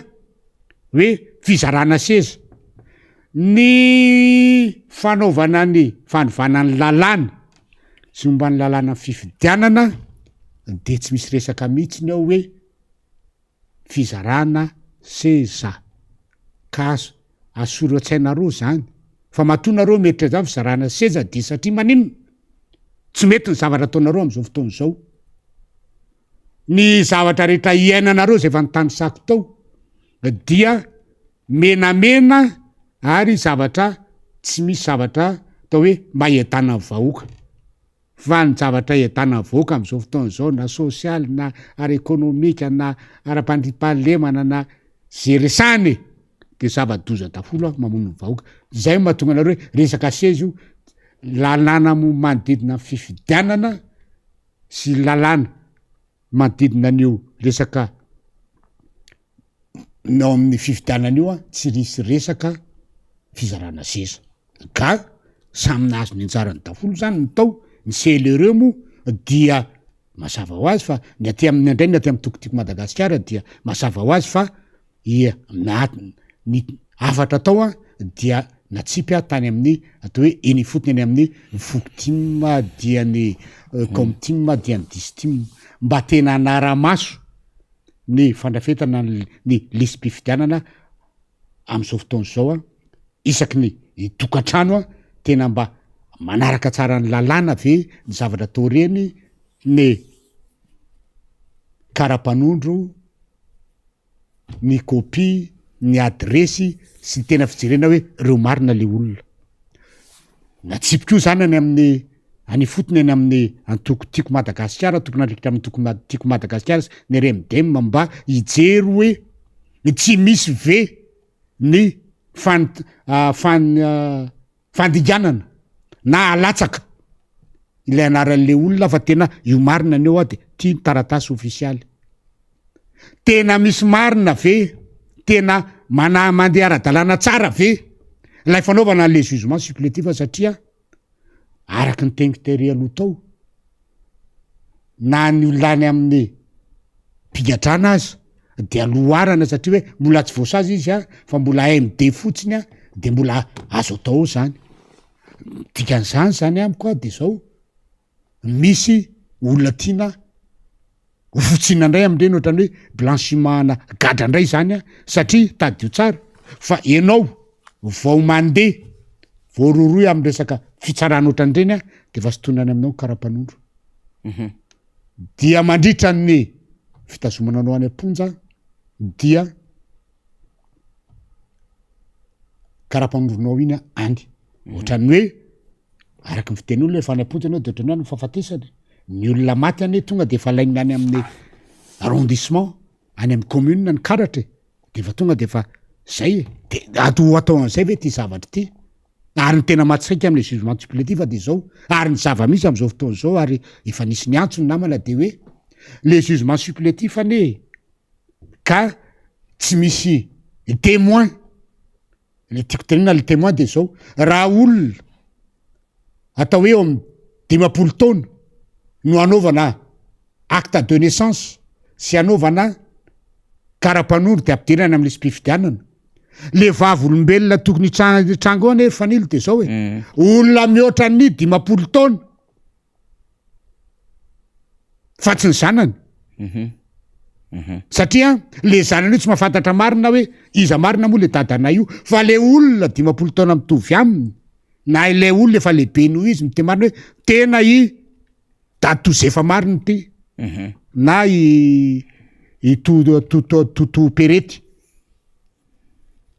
fa tsy le zaza ty no miteny hoe mienomeno miteny hoe dada tozefa dy izy nefa tsy fantany hoe izy marina ve io. Faharoa manarak'izay de tokony hipetraka koa ny avy eo amin'ny ministera ny fahasalamana satria rehefa teraky ny olo reny dia tany amin'ny hôpitaly dia na tsy nanao déclaration tany amin'ny commune na tany amin'ny arrondissement aza le olona dia tsy maintsy misoratra any amin'ny hôpitaly zany ary tsy mahara ohatra ary hoe miteraka any amin'ireny atao hoe renjaza reny raha ny ambanivohitra any le olona ka tsy hoe tsy te hisoratra any amin'ny fokotany satria zany koa tsy fantatra hoe iza marina moa ty olona niteraky ty iza ny rainy ty na ohatran'izany tsy te ho fantatra satria mety olona maloto sanatria zany no maloto ara-panjakana zany tiako tenena fa tsy hoe maloto inona akory so misy indray mitena zany hoe mamingavinga olona indray ny solombavam-boaka raha mosalama olona maloto ara-panjakana zany hoe gadra nitsoka tany de miafina dia any amin'ny ambany ravikazo lavitra be any dia ohatrany hoe maina ohatran'ny olona rehetra dia miteraka dia raha vao misoratra ao ny anarany dia tonga dia raisi-potsiny satria hoe izy ty de olona ohatran'izany mety ohatran'izany ko de milo fantatra koa zany hoe mila vavolombelona koa zany hoe tena ianina mariny ty zay mahatonga le hoe mila vavolombelona ao amin'ny resaka mivaterany sy mila vavolombelona olona niaraka taminy fa tsy hoe za andeha iry de iseho fotsiny ahako de hoe ty misy olona mahafantatra olona tsy mitovy taonany mila olona betona no le olona anaovana le jugement supplétif zavatra mitranga am'izao fotoana zao de tonga de mitondra vavolombelona fotsiny fa tsy arak'izany de hoe rehefa misy vavolombelona zany eo na olona tanorano izy de efa izy io kanefa le tena le atao le hoe le tena fiaviny le olona mihitsiny zany ny tena milo fantatra hoe tena izy marina ve io sa ahoana sao de atao fotsiny hoe amenona le fotsiny de rodrofina fotsiny hoe iany ty de iany ty de iany ty de zay eo zany mila mailo tsara mihitsiny zany ny ankizy any amin'ny fokotany any ny ankizy tsika any amin'ny fokotany any manara-maso an'izany satria ny olon-dratso de tsy kely lalany fa de ketrehana dolo ty rehetra rehetra ty arak'ilay fitenenina hoe nenty fanjakany ty dia tsy ilay hoe fitiavana an'le vahoaka no atongavana ny fanjakana fa le fotoana le fitiavana an'le fanjakana mihitsiny zany no tadiaviny samihafa zany samihafa ka zay zany mba ilana am'izay de zay no mahatonga an'izay hoe mila ho fantatra zany ny zava-misy am'izao fotoana zao ary ohatra eto amin'ny jakana koa zao ny tenaiko mba zay efato hoe efa ny anticipe my filomarikaravalmanina dia tao anatin'ny ny andro nanaovana azy déclaration de fa ny zavatra nitranga eto amin'ny fokotana anankiray eto amin'ny boribory tany faefatra ary milo fantatry ny seni zao zavatra zao ny seni no mamoaka ny lista officiale ny olona indraikitra n'izany asa ny CLRE zany ao amin'ny fokotany ary ilay olona natao amin'ilay CLRE amin'ny fokotany de olona natolotry ny société civile akory ny agaganao fa teny lehibe amin'ny fokotany miteny hoe elahy tsy izy elahy fa mandeha lary amin'ny fokotany hafa amin'ny fokotany misy azy any nanaovana le CLRE fa tsy hoe ndana makary amin'ny fokotany hafa le CLRE de anaramaso mpifidy ao amin'le fokotany misy azy ohatra de eto amitsika eto zao aty natao hoe anosopatrana andrefana de zay sy mambra ny CLRE eto mahafantatra ny olona manodidina eto olona fiato no tendrena ny société civile anao an'izany fa tsy hoe tsy metimety amin'ilay filoam-pokotany satria le filoam-pokotany efa loko politika ary efa tsy nampidiriny senitsy no anatin'izany hoe filohan'ny CLRE zany dia mbola miteny any am'izao fotoana zao melala tsy mahazo manao ny asan'ny lala fa ary amin'ny fokotany efa mandeha aiza no afantaran'ilay olona naterany société civile ho CLRE alefa hoe atsa eria ape filoam-bodirany izy nalefa na aria akatona sy mahavelona eto no nanendrena azy de eto izy mijany miprofo zany fa ilay lehibe amin'ny fokotany io zany de efa manana kajy hafa mihitsiny amin'ny fandrefetana satria le CLRE ane ka ao amin'ny fokotany de io zany manaraka n'lay asa ataon'lay agent recenseur mandeha mitety tokantrano de mametraka azy eo amin'ny fokotany zay zavatra ataony se fokotana anankiray zay zany de efa midika sahady fa misy agoavana amin'ny fandrefetana ny liste ny mpifidy any amin'ny fokotany any am'izao fotoana zao ary zavatra zay mitranga mino fa misy zavatra mitranga iainany rehetrarehetra any amin'ny fokotany any zany zavatra zany zavatra anankiray mitranga koa dia misy safady be ny tanàna namana any fatrivakina karatrany zany dia nandefa ny antso izy ary namana moa izy io de hoe ny agent recenseur anay any andre matosy lombavamboako izy izy ka raha eto amin'ny district anay eto Betafo no tokony anaovana recrutement zany de olona avy any Soavina andrina na lefa ty rehefa mba naka information moa ny tena de hoe agent recenseur zany raha au sein an'ny district ako amin'ny fokotana anankiray de azo alefa ny fokotana anankiray fa tsy hoe avy any amin'ny district hafa izay tsy misy fandraisany amin'ny district amin'ny Betafo no tonga ao zany io zany de fa midika hoe miteraka iabe dehibe amin'ny resaka fandrefetana ny tilisym-pifidianany ty ka zay no natonga filomarikaravalomana araka ny teniko tao hoe efa naanticipe an'izany izy de fa nanome nanao antso ary nanome instruction mihitsiny ho an'ny antoko eny fotony sy ho an'ny seni ary ny mpitondra fanjakana amin'ny tsy mety ataony mety ho solotena mpitondra fanjakana sy ny seni any am'ireny district reny de io mitrango io izy io ka mino somanatena fa andrainy andraikiny momba n'izany zavatra mitranga vao teneto zany ny solon-tenam-panjakana sy ny seni ny amin'ny ataon'ny solon-tenam-panjakana ny amin'ny distrika zay nyteneniko teo ary mino fa misy an'zany any ambadika any satria raha araky ny tenin'ny SG ny tim hoe raha efa roa alina ny fokotany maninona ny 5,000 fotsiny no celery no agent recenseur agent recenseur zany de tablette ray dia mino fa raha zany ny zavatra mitrango ny distrika amin'ny Betafo dia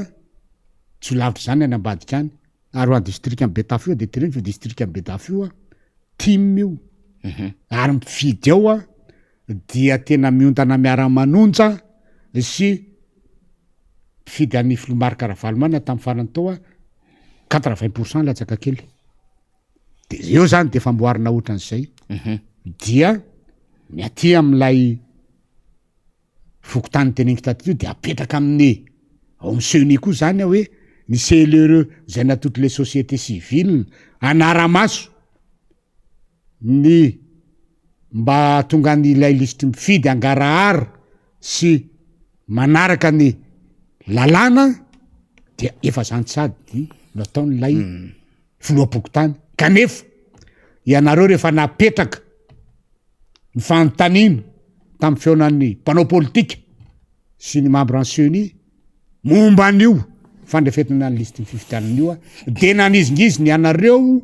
fa tsy misy dirany sy fokotany tsony izany kanefa zao ny zavatra mitranga de alefa minga filohan'ny seni zany hoe zany ny zava-misy ka anjarinareo no mijery an'izany zavatra zany fa zany ny iainana eto ary araky ny teny tao moa hoe samy nazo ny anjarany daholo ndretrarehetra dia mino fa andrainy ndraiky ny raha tsy ohatra angamba ka findran'lay ny aretin'lay miami ndray ianareo dia iteny hoe zay tsy niteny an'izany fa dia tsara resaka fotsiny amin'ny hoe zay manao ny asany fa fanatanterahana araky ny vava sy araky ny fanomeza tokony natao tsy mitombona zay angamba no azozaina namana fanifa dia satra iresaka zavatra maro kanefa ny fotoana koa tsy azo ivalaparana eto koa moa araky ny tenin'ny rina tao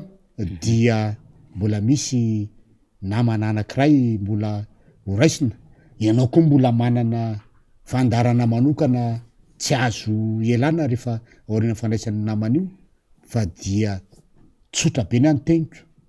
ary teneniko eto foana zay no avinao sy ho avy ny taranakao sy no avy ny ty Madagasikara ty dia tsy misy afa-tsy mifandraisanao andraikitra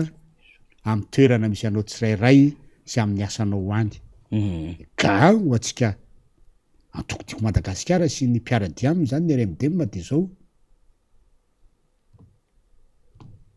fotoana ny fanaovana an'ity listy mifidy tia izay andehibe amin'ny fifidianana izao ary atao hoe fandrefetantsika izy fanarahantsika an'io ara-dalàna araky ny tena tokony ho izy fandraisantsika andraikitra mba eny amin'ny fokotany misy atsika tsirairay any any amin'ny commune misy atsika any amin'ny distrika misy atsika amin'ny fandrafetana an'io no antoka lehibe andraisantsika ny fanjakana amin'ny 2023 satria tadio tsara fa Filomary Karavalomanana dia filo mpanangana ary ny ananganana fitondrana indray amin'ny 2023 dia amin'ny lalan'ny fifidianana ka anjaratsika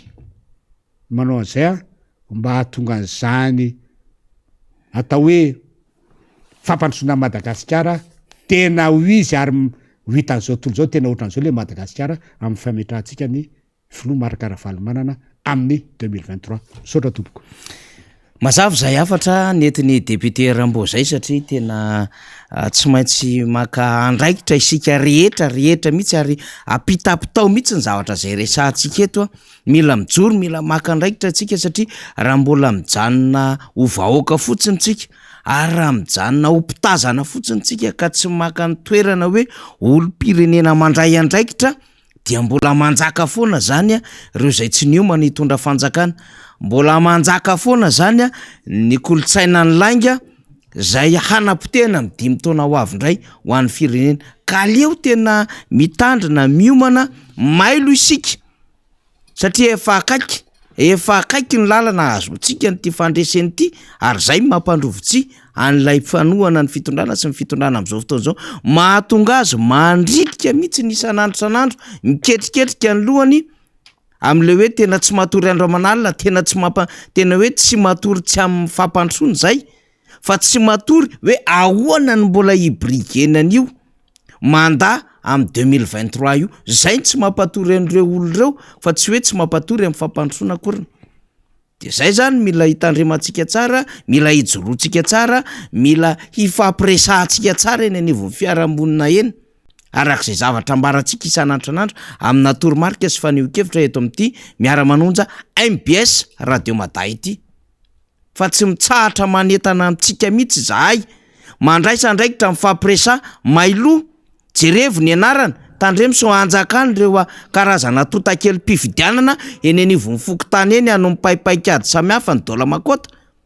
fa ho resentsika amin'ny fomba tena miavaka mihitsy reto fitondrany reto ary ezakitsika anao zay hitondrana ny fametrahana an'izay hoe kandida naturel ny antoko zay Renarabe Mananjara eny arika zay reza-pifidianana zay mo tena hoe mahakasika ny vahoaka malagasy ray manontolo zay fa tsy hoe an'ny tim marery na an'ny RMDM marery na an'ny atoko atsirery na an'ny atoko atseroa fa resaka firenena le izy resaka firenena ary tiako Madagasikara moa zany io efa mandray ny andraikiny io efa manao zay azo atao mihitsy amin'ny hoe mba tonga saina ny olona am'izay le hoe fandraisana andraikitra zay maninona moa no averimberina foana le hoe fandraisana andraikitra isika rehefa misy zavatra miatra amintsika rehefa miena ny sakafo any ambilanitsika rehefa miena ny vola miditra any amintsika tsirairay dia eo zany fa tsapatsipika hoe tena ahoana ry izy ty misy zavatra tsy mety sinsisa fa io tsy vitany fitenenana hoe tsy mety fotsiny fa izay tsy mety zay na resam-pifidianana io na resakiny io na resakinina dia mila fandraisana andraikitra zay mba hahafahanao zany mihoatra an'lay tsy mety hahafahanao zany hoe mitondra anjarabriky amin'ny fanatsarana an'lay raharaha zay le izy ka isika eto Madagasikara na hoe lanao aingana tsy maintsy hiatrika fifidianana inona moa zay hoe Madagasikara zay na ny an-tanan-dehibe na ny any ambanivohitra any amin'ny faritra lavitra andrina any amin'ny tany tsy misy lalana any raha ny fifidianana mifandimby ka raha vao eno hoe fimenomenomana tsy fimenomenomana reo akoatra ny ety amin'ny tanan-dehibe zany izay atao hoe efa rakotry ny fitaovam-pifandraisana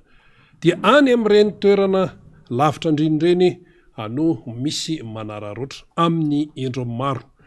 misy satonany any hoentineto rehefa avy eo ny amin'ny raha le fifidianana farany teo iny zany satria nisy moa zany ny fitoriana izay anatao ny taty amin'ny bomba ny président Marc Ravalomanana nametraka fitoriana tenenivon'ny ACC tao anatin'izany amin'ny ao anatin'izany fitoriana zany ny amin'ny hoe mpankatana ny hoe fanafoanana voka-pifidianana tamina faritra maro tsy vitsy fa tena maro satria nahitana an'izao le nahitana an'izao resaka endrika tsy fanarahan-dalàna maro zany de izany no nisy tamin'ny 20 sy 20 tamin'iny fifidianana iny zany dia reny moa zany ny vokany dia teo moa zany tena hoe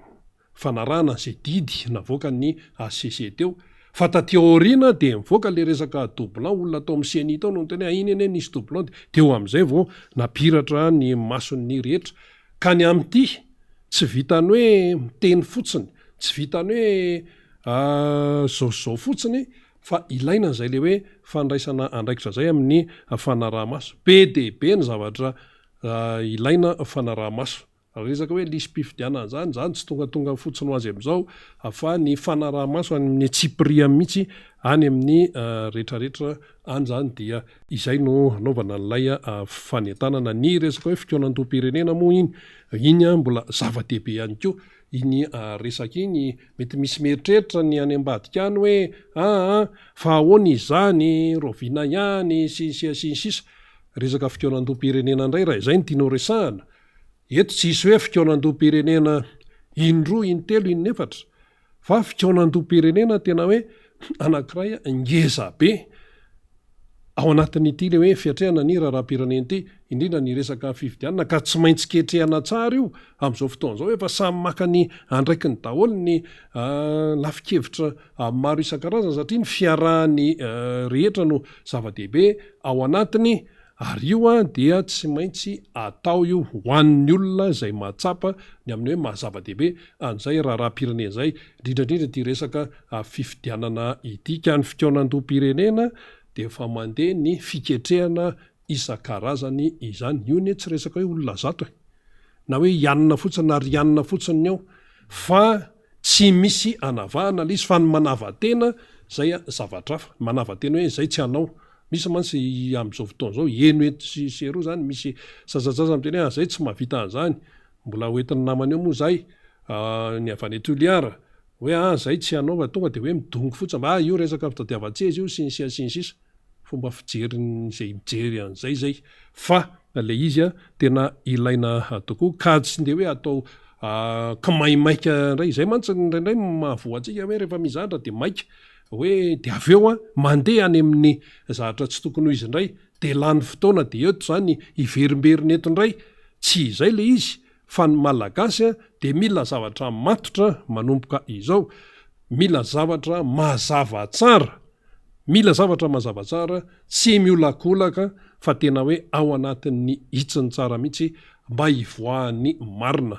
fa tsisy ndeha andany andro eto akory hoe iteniteny fotsiny eto fa io ane ny marina izay no tadiavin'ny rehetra ivoaka raha ny resaka fifidianana zany ka hoe mila dioviny io tontolo-pifidianana io fa tsy hoe efa zavatra hita fa nanahirana nitondra tsy fitovikevitra nitondra fisavorovoroana amin'ny lafiny maro de mbola zay foana ve noentiny eto ary resaka hoe doublance ny sisa tsy tokony hiverina intsony zany izay le izy samy manan'izay kajikajiny ihany fa raha hoe ny tombontsoam-pirenena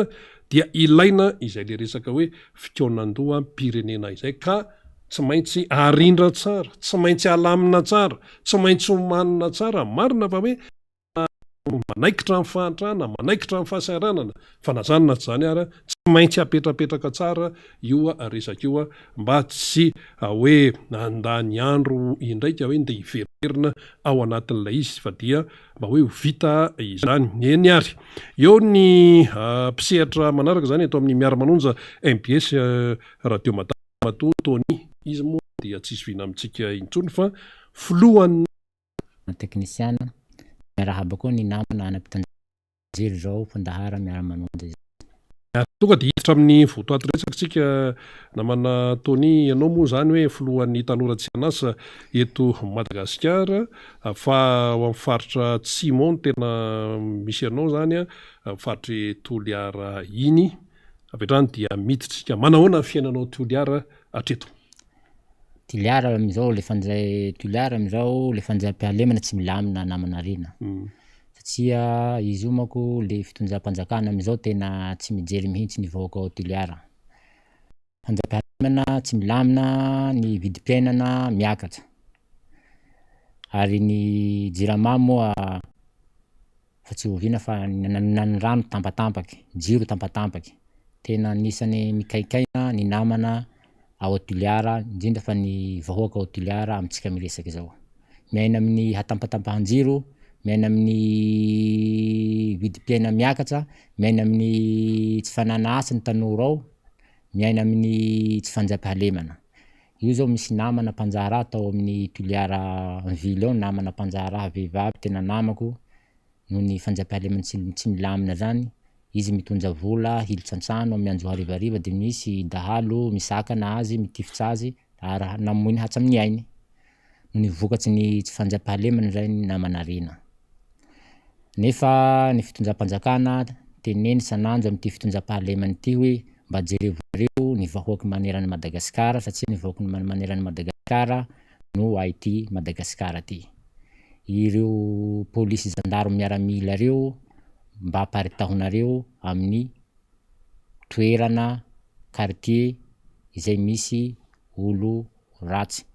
Fa laha voiaina ny vahoaky maneran'i Madagasikara zao fanjam-pahalemana tsy milamina zao namanarina indrindra fa namana ao Tuiliara ao tena tsy ho haiko.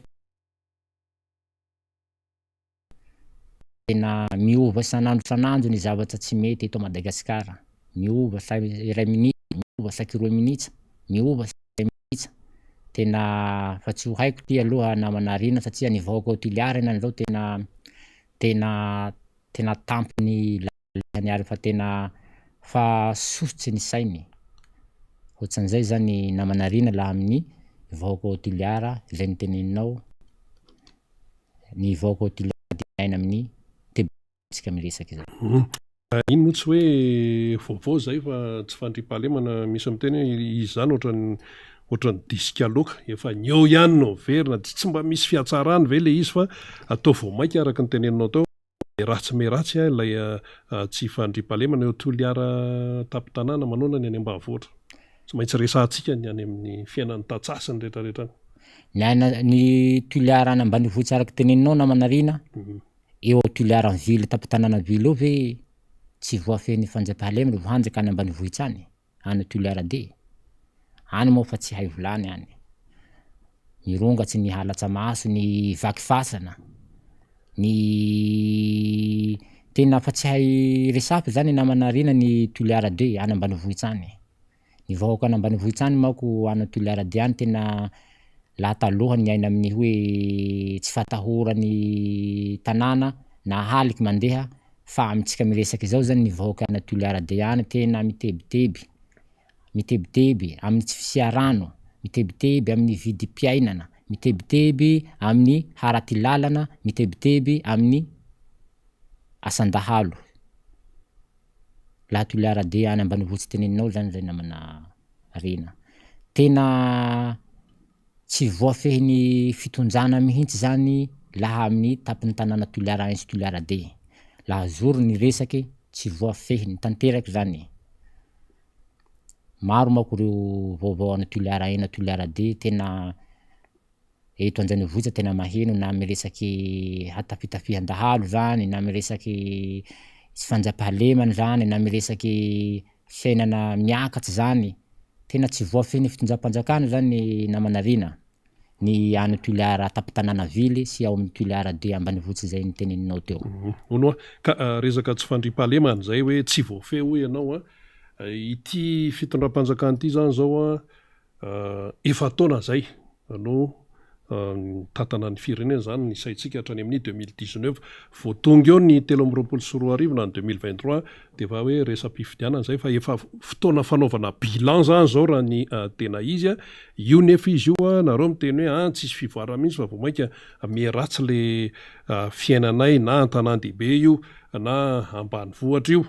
de ahoana zany ny fandehan'izay amin'ny fiatrehana ny fiainana amin'izao fotoana izao. Misy mantsy miteny mendrasa fifidianana. Ianao nefa miteny le tsy fandriam-pahalemana mitohy ihany problema mitohy ihany de ato misy miteny hoe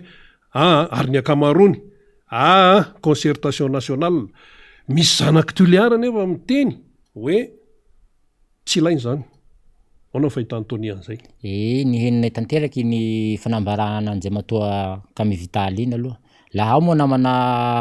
namana faly mba tsy ho le Kamy Vitaly iny fa tena ny heninay tanteraky iny. Hoe manao déclaration filohan'ny nasionaly Kamy Vitaly antoko hiaraky sika hoe tsy tadiavy ny fikaonan-dam-pirenena. Nisy fotoana mantsy izy tao nandalo teny. Nisy ary teto mihitsy teto Madagasikara ary niteny koa Andriamatoa Kamy Vitaly hoe io izy io hoe miasa ny fitondram-panjakana amizao. Andriamatoa Kamy Vitaly aloha le olo avy aminay ao olo Tuiliara io olo be Tuiliara ao fa kanefa Miala tsiny kosa aloha zahay Toliara laha manoha Anjirajoely izy amin'ny 2023 io e. Tena manasa tana zahay satria ny raharaham-pirenena tsy atao kilalao. Tsy atao kilalaon-jaza ny raharaham-pirenena fa sarotsy ty raha Madagasikara ty. Ka mivitaly ray aman-dreny eto ao Toliara, olobe ao. Kanefa kosa laha hanoha Anjirajoely amin'ny 2023 araky teneniny amin'ny any aman-jerany teneniny teo ny heninay hoe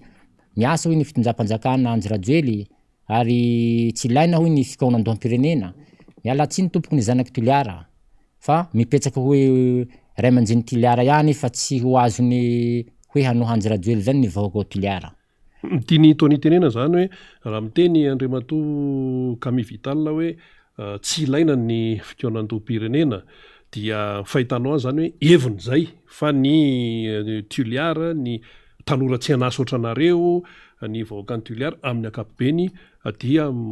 mahita hoe mety ny anaovana ny fikaonandoham-pirenena. Heviny Andriamatoa Generaly Kami Vital aloha iny fa tsy ny heviny vahoaka Toliara manontolo. Na ny Toliara D io na ny Toliara 1 io. Izy olo avy Toliara ao, olobe a Toliara ao Andriamatoa Generaly Kami Vital kosa. Kanefa kosa laha misy hevitsy tsy mitovy na ny fanohan'ny fanjakana amizao aloha ataony. Ao Toliara ni amizao mitsika miresaky zao namanarina tsy Toliara fa manera Madagasikara tena ny vahoaky fa mbozo. Ary tena fa heno mihitsy hoe fa manao zao hoe mametsaha-pialano Andriamatoa Anjirajoely lafa tsy voafehinao ty raha Madagasikara ty. Ary zay mahatonga ny antoko politika rehetra eto Madagasikara mba miteny hatsa amin'ny FFKM hatsa amin'ny antoko mpivavaha lehibe eto Madagasikara mba manoraky teny hoe ataovy ny fikaonandoha manome soso-kevitsy ny hahatsara zavatra ny atao e fampiresafana eto Madagasikara na amin'ny vidim-piainana miakatra na amin'ny tanora maro tsy miasa na amin'ny io carburant tsy miakatra io moa Andriamatoa Generaly Kami Vital miteny hoe ny carburant eto Madagasikara hoy ny farany mora indrindra amin'ny maneran-tany. Kanefa kosa laviko zay aloha tsy tokony hampitovizina amin'ny hafa ny eto Madagasikara. Zay teneniko hoe Generaly Kami Vital zany lafa nome azy le ambasady ao Maurice tokony ho jerevy ny fijalian'ny vahoaka Madagasikara fa kanao ny vahoaka Madagasikara miteny marary ny ainy tokony mba ho henoy koa aloha fa tsy hoe atao ankilaba hoe tsy ilaina ny fikaonandoha Generaly Kami Vital. Ny carburant eto Madagasikara no farany mora indrindra maneran-tany. Lavy ny vahoaka Toliara zay aloha na ny manera Madagasikara. Satria iaraha malala io vidim-piaina miakatra eto Madagasikara io. Na io fisontsy carburant io, na io tanora maro tsy anasa eto Madagasikara io, iaraha mahita io. Ny fandrapahalemana tsy milamina io, iaraha mahita. Ino moa tsy haniky androzy amin'ny fikaonandoha zay. Tsika manoraky ihany aloha namanarina hoe ataovy ny fikaonandoha fa rozy amin'ny fitonjanao moa lafa tsy maniky hanao akory tsika. Fa ho jerevantsika eo aloha ny ataondrozy amin'ny 2023 fa eto tsisy olo hanenky hoe Mboya Anjirajoely no hitondra amin'ny 2023. Tsisy olo hanenky eto. Maty laha maty eto Madagasikara aloha fa laha Anjirajoely zany tsy ilana hitondra ety Madagasikara ty amin'ny 2023. Mila ambena io aeroport vato tsy handositsany nareo. Ataovonareo zay ataonareo aloha eto Madagasikara amizao. Ka resa-pifidianana moa zany no tena resantsika aloha misy le hoe fanetanana amin'ny fanaraha-maso. Io zany hoe eo aloha ny fanehoan-kevitra eto sy eroa fanaraha-maso any amin'ny fotony mihitsy any amin'ny fokotany rehetrarehetra efa tafitany aminareo ve zay? Fa tafitany resaky ny teneninao zay namanarina fa fanaraha-maso tsy zarizary. Fanaraha-maso tsy zarizary io. Io ny namanarina ny fitonjam-panjakana tsy maintsy mila tolo-moyen fotsiny izy. Io zao miteny ny Européenne hoe zay tsy hamatsy volanareo laha tsy tanterahinareo ny fikaonandoham-pirenena. Kanefa kosa mampirisky izy hoe ataovy ny fampiresahana. Kanefa kosa mandany fitonjam-panjakana amizao. Kanefa io Européenne io zao anisany mamatsy volantsika amin'ny fifidianana. Ka tsy maintsy miteny satria volana ny tsy alala-potsiny.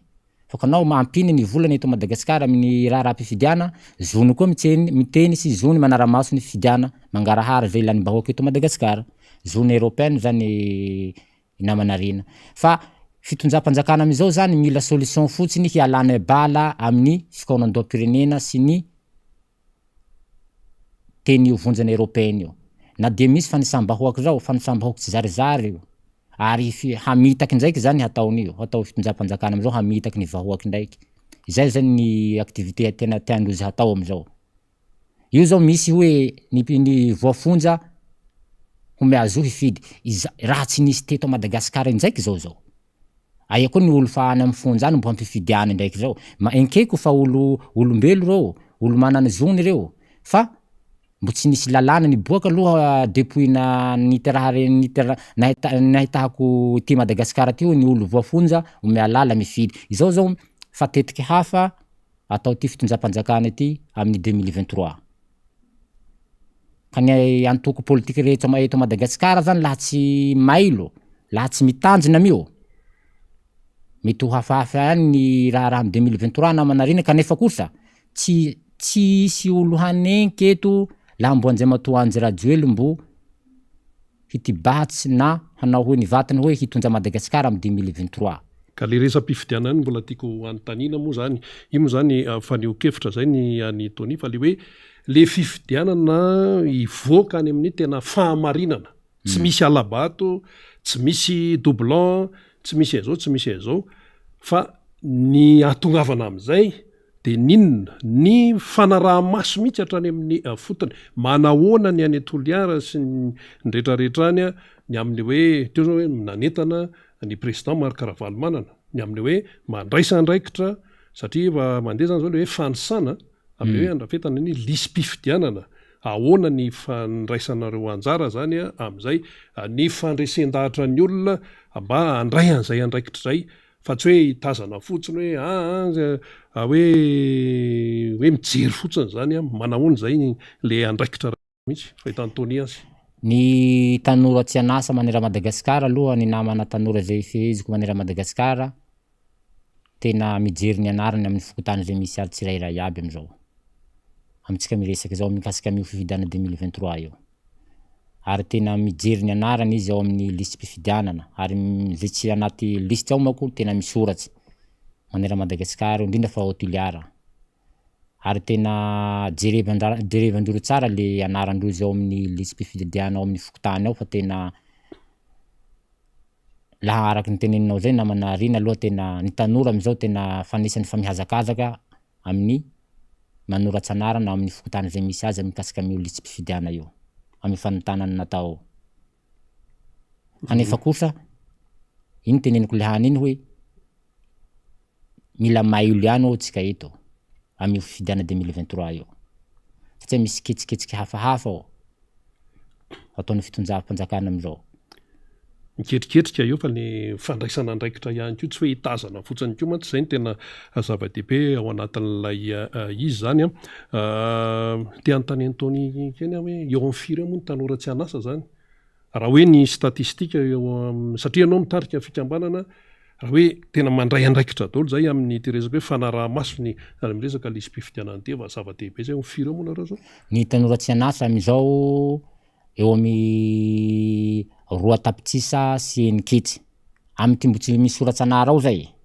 Eny ny efa le hoe fa le ao ampelatana anaty taty anaty taratasy ao zany 2 tapitrisa sy eniketsy, tena teny gasy tsara zay, maneranonosy zay. Maneranonosy zay. Fa ny tsy anatiny mbo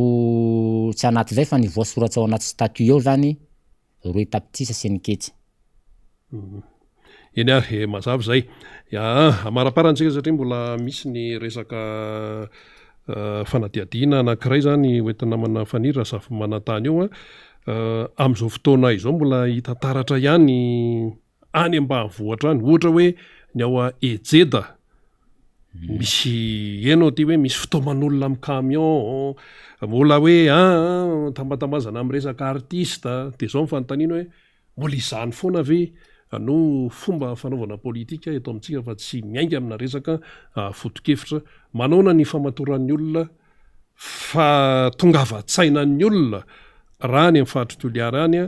amin'ity resaka hoe fanambatambazana taomina amin'ny camion,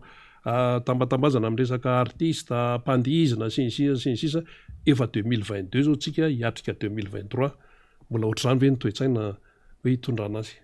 Le famatorana zany ny tena tsara mba hoe tenenin'ny Tony manoloana ny zavatra ohatr'izany. Mariny tokoa zavatsy teneninao zay namanarina. Le ministre Koty sy nireo sénatera amin'ny fitonja amizao manko tena tany amin'ny Toliara-D, amin'ny faritany Toliara-D iny. Tena namory olo ary nitao olo amin'ny camion mihitsy. Le izy sy tao tamin'ny Toliara-Ville no namoriandrozy olo fa any ambanivohitsy any. Fantatsika ihany moa ny olo ambanivohitsy any fa mora verevere.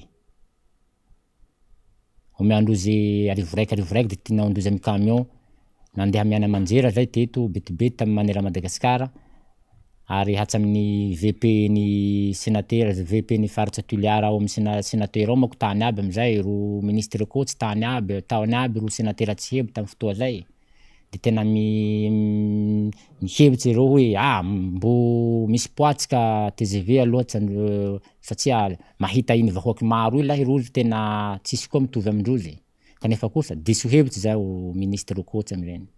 Sy tokony hataondrozy fitaova ny vahoaka any ambanivohitsy any amin'ny faritany Toliara-D any Jeda Bitioky iny. Izay ny lefa marevere vahoaky fateneniko sanandro zay.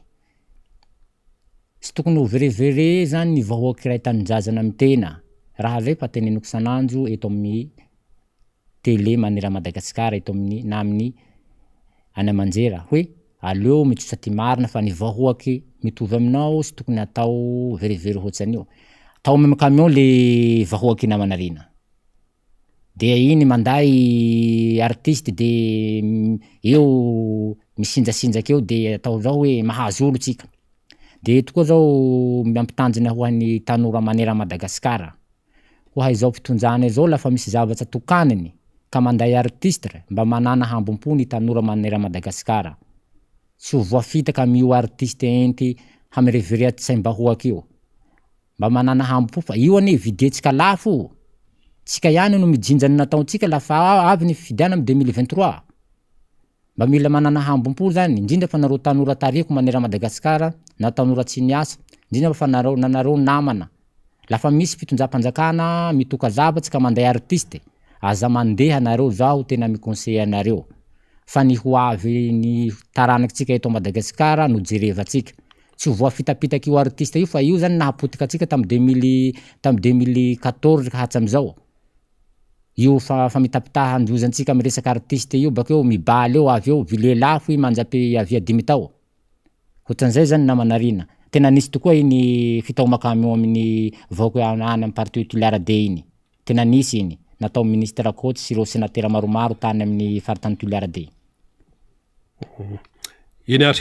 maranazy ary sika satria efa mandehany ny fotoana mbola misy aloha hevitra ho trandrahana rehefa avy eo inona ary ny atao hoe afatra sy hoe fanamafisana tiany Tony zay tsevina moa zany fa filohan'ny tanora tsy anasa eto Madagasikara nambaranao teo hoe fa any amin'ny rotapitrisa rotapitrisa Seniketsy 2,300,000. Eny etsy rotapitrisa reo ao zany anatin'ny fikambana 13 millions. Betsaka zany ka de teny farany ary. Teny farany ho amin'ny tanora tsy miasa eto Madagasikara. Ino moa ny atao fa manoraky teny ny antoko politika rehetra eto Madagasikara hoe atao ny fikaonandoha. Kanefa kosa laha ny fitonjam-panjakana tsy manenky io fa hoe hianja amin'ny 2023, hianja amin'ny fifidiana, zay zany niketsiky tian'ny fitonjam-panjakana hatao fa tsy hanenky ny fikaonandoha-pirenena. Tsika zany manoraky hevitsy ary ny antoko politika rehetra eto Madagasikara manoraky hevitsy ihany namanarina. Fa lafa tsy manenky ary tsy miatsika io fikaonandoha io moa rozy fa hianja fifidiana 2023. Ino atazo ataotsika fa tsy maintsy mianja fifidiana 2023 tsika. Kanefa kosa laha mbo Andriamatoa Anjy Rajoely ho aho hoe mbo mihevitsy fa hoe ho lany amin'ny 2023 tsia. De hitatsika eo aloha mitohy zay aloha zany ny zava-misy amin'ny zao fotoana eo amin'izay le hoe fiatrehana ny fifidianana zay satria tsika mantsy ortonia tsy maintsy hiditra amina fifidianana. Na ny sehatra raisam-pirenena ihany koa dia mijerentsika tsika mampiasa volany tsika miara-miasa amin'izy ireo ny fifidianana tsy azo ialana aloha zany aloha tsy azo ialana iny fa izay le hoe ivoahan'ny fahamarinana ao anatin'ny fifidianana izay no ezahan'ny besany maro izany ka nareo moa zany hoe tsy anasa dia tsy hoe miatrika an'le fiainana eo zay fa le fiainam-pirenena tsy maintsy atrehana. Miatriky fiainam-pirenena satria maro ny tanora tsy miasa na manana diplôma eo namanarina mikambana ao amin'io aby. satria izy na mana diplôma tsy anasa de ao iaby de na tsy manana diplôma koa de ao iaby na izy mana doctorat ao iaby maro namana mana doctorat ao iaby satria iny zany mba moramora ahitany asa bebe kokoa ny fikambanany ao ny tenako moako mba mora ho fantatsika fa anasa tena ka ary na fitonjam-panjakana zao nefa misy namana mikaiky antena sanandro fa ifa teneniko teo hoe zao ao tsy mitady place tsy mitady vola fa teneniko eto zay fa mila raha mahitsy zao ary tsy mila raha marina zao ka miteny zao eto hoe mba hinonareo ny fiteniny antoko politika raha hetsy eto Madagasikara lafa miteny le olo hoe ataovy ny fikaonan-doha tokony mba hanaraka ny fitonjam-panjakana indrindra moa fa Andriamatoa Anjirajoely Andriamatoa Anjirajoely sy tokony ho hanoriky ny teny zay olo vitsivitsy ao amin'ny lapa ao fa ny vahoaky 7 tapitrisa eto Madagasikara tokony ho jerevany fa olo vitsivitsy ao amin'ny lapa ao sy tokony henoany hoe tsy lano zany fikaonan-doha zany ny namana kalenta koa zao miteny hoe miasa Andriamatoa Anjirajoely namana kalenta tena namana tena manome fasiky ny vahoaky ao a Fort Dauphin reny ireny sy ho henoinareo reny teny namana kalenta reny fa kalenta reny fa teto Madagasikara fa nanana zavatra asa amin'ny fitonjam-panjakana reny ka ireny namanao kory ny teny ireny atao hoe misy olelaka eo reny teny ireny kalenta reny hoe miasa ny fitonjam-panjakana laha tsy Anjirajoely tsy vita anga Andriamatoa Anjirajoely avao namita raha teto Madagasikara niasa koa ny Ravalomanana tamin'ny fotoa zany tamin'ny fitonjany niasa Andriamatoa Herojanoro Mampianina niasa Didier Ratsiraky hoe maheno teny Monsieur Kalenta ao amin'ny Zafy Libera koa ao président Tsiranana koa Libera Tsiranana koa ao mana ny asany aby reny fa miteny eto namana Kalenta ao Fort Dauphin fa hoe mahavita asa Andriamatoa Anjirajoely fa avela ao hiasa handany mandany reny tena manome fasiky ny vahoaky ao Fort Dauphin reny namana Kalenta reny ka ny olona moa samy manany fomba fijeriny ihany koa ny fomba fijeriny maro anisa am'izao fotoana zao de efa fantatra hoe sady ny mpitondra moa zany miteny hoe tsy misy krizy eto fa itsika rehetra mahita hoe zay ve no izy satria na ny fire-andanana rova mitombo ny mandeha tongotra raha ny eto Antananarivo aloha aza moa zao taonira mba mahatsapa an'izay de hoteliara amin'le fiainana isanandro ka de zay le izy mila fandraisana andraikitra ilay raharaha isaorantsika itony satria efa mandehany ny fotoana ny vahinteto ny tondra zay fanazavana izay dia omendalana ary ianao eny ary toy ihany ny fandarantsika miara-manonja MBS Radio Mada amin'ity fotoana ity araka ny tenenina teo moa zany ny amin'ny hoe tsy maintsy miatrika fifidianana isika na ahoana ka izay fiatrehana fifidianan'izay dia mitaky andraikitra eto zany zao raha ohatra hoe tsy ahivitsika kely fotsiny ny amin'ny hoe inona moa ny zavatra tsy nety tamina tontolo-pifidianana tam'le farany ka jerevana ohatra hoe ny fitoriana nataony tiako Madagasikara tamin'ny reny fotoana reny dia misy maromaro mihitsy izany ny zavatra izay hoe tsy araky ny tokony ho izy tsy manaraka ny lalàna de anisan'izany ohatra resaka zany hoe ny tsy fisian'ny isan'ny vato manan-kery sy ny isan'ny vato maty sy ny isan'ny vato fotsy ao amina fitanana an-tsoratra ny hoe famelomana bulletin maty tsy ampy ny filazana ao amin'ny fitanana an-tsoratra faniliklihana déléguéna candidat satria ny déléguén'ny candidat Marc Ravalomanana dia niarany faniliklihana teo anivon'ny Vaomera mpanisa vato ohatra ahoana ny fampiasana feutre fangatsy stylo le izy misy ny bulletin précoché zany ene nisy teto daholo fa le izy moa zany nandeha ny fitoriana dia reny ny rahantsika nahita reny moa zany ny valiny fa dia tsy ny ekena daholo zany ny fitoriana izay natao zany teo ihany koa nisy an'izany hoe fanafoanana voka-pifidianana mihitsy tamina toerana maro fitoriana zany nataony ny taty amin'ny candidat Marc Ravalomanana tamin'izany fotoana zany takina ny hoe fanafoanana valim-pifidianana tary toerana be dia be satria nisy an'izao voaka moa zany ny hoe didy de hoe tsy nisy zany ny hoe tena hoe valin'ny hoe navapo ny taty amin'ny mpitory. Ary io moa zany rehefa zay zany didin'ny ACC moa inona moa zany fa de fa zay zany fa de reny izy reny de Andriamatoa Rajoelina zany no lany tateoriana kely nefa mivoaka ny resaka hoe doublon zay navoaka n'Andriamatoa Thierry Rakotonarivo zay olona ambony nanana ny toerany tao amin'ny CENI. De zany tsy tokony iverina tsony zany amin'izay hoe fifidianana ho avy eo namana fanira zafy manantany. Eny ary misaotra betsaka rina de ho avy amin'ny tapany fahatelo sady mamarantsika zany iny iresakitsika zany adevitra mahakasika amin'ny fiainan'ny firenena zay hitondrantsika ny endriky ny fampatsiahivany zava-misy satria tsy andry ny fahatapera ny mandana fempitom-piasany zao fanjakana zao tsika vao apatsiah ho atsika mpanaraka sy mpiaino fandarina ny amin'ny hoe kinona moa ny nambaran'ity fitoram-panjakana ity fa mahatonga atsika ho mailo ny zavatra nambara tamin'ny sabosy teo tany Tomasina mikasika indrindra ty resaka Miami ity. De eo anatrehan'izany tranazavatra rehetra zany no hitondrantsika tsikelikely zany rina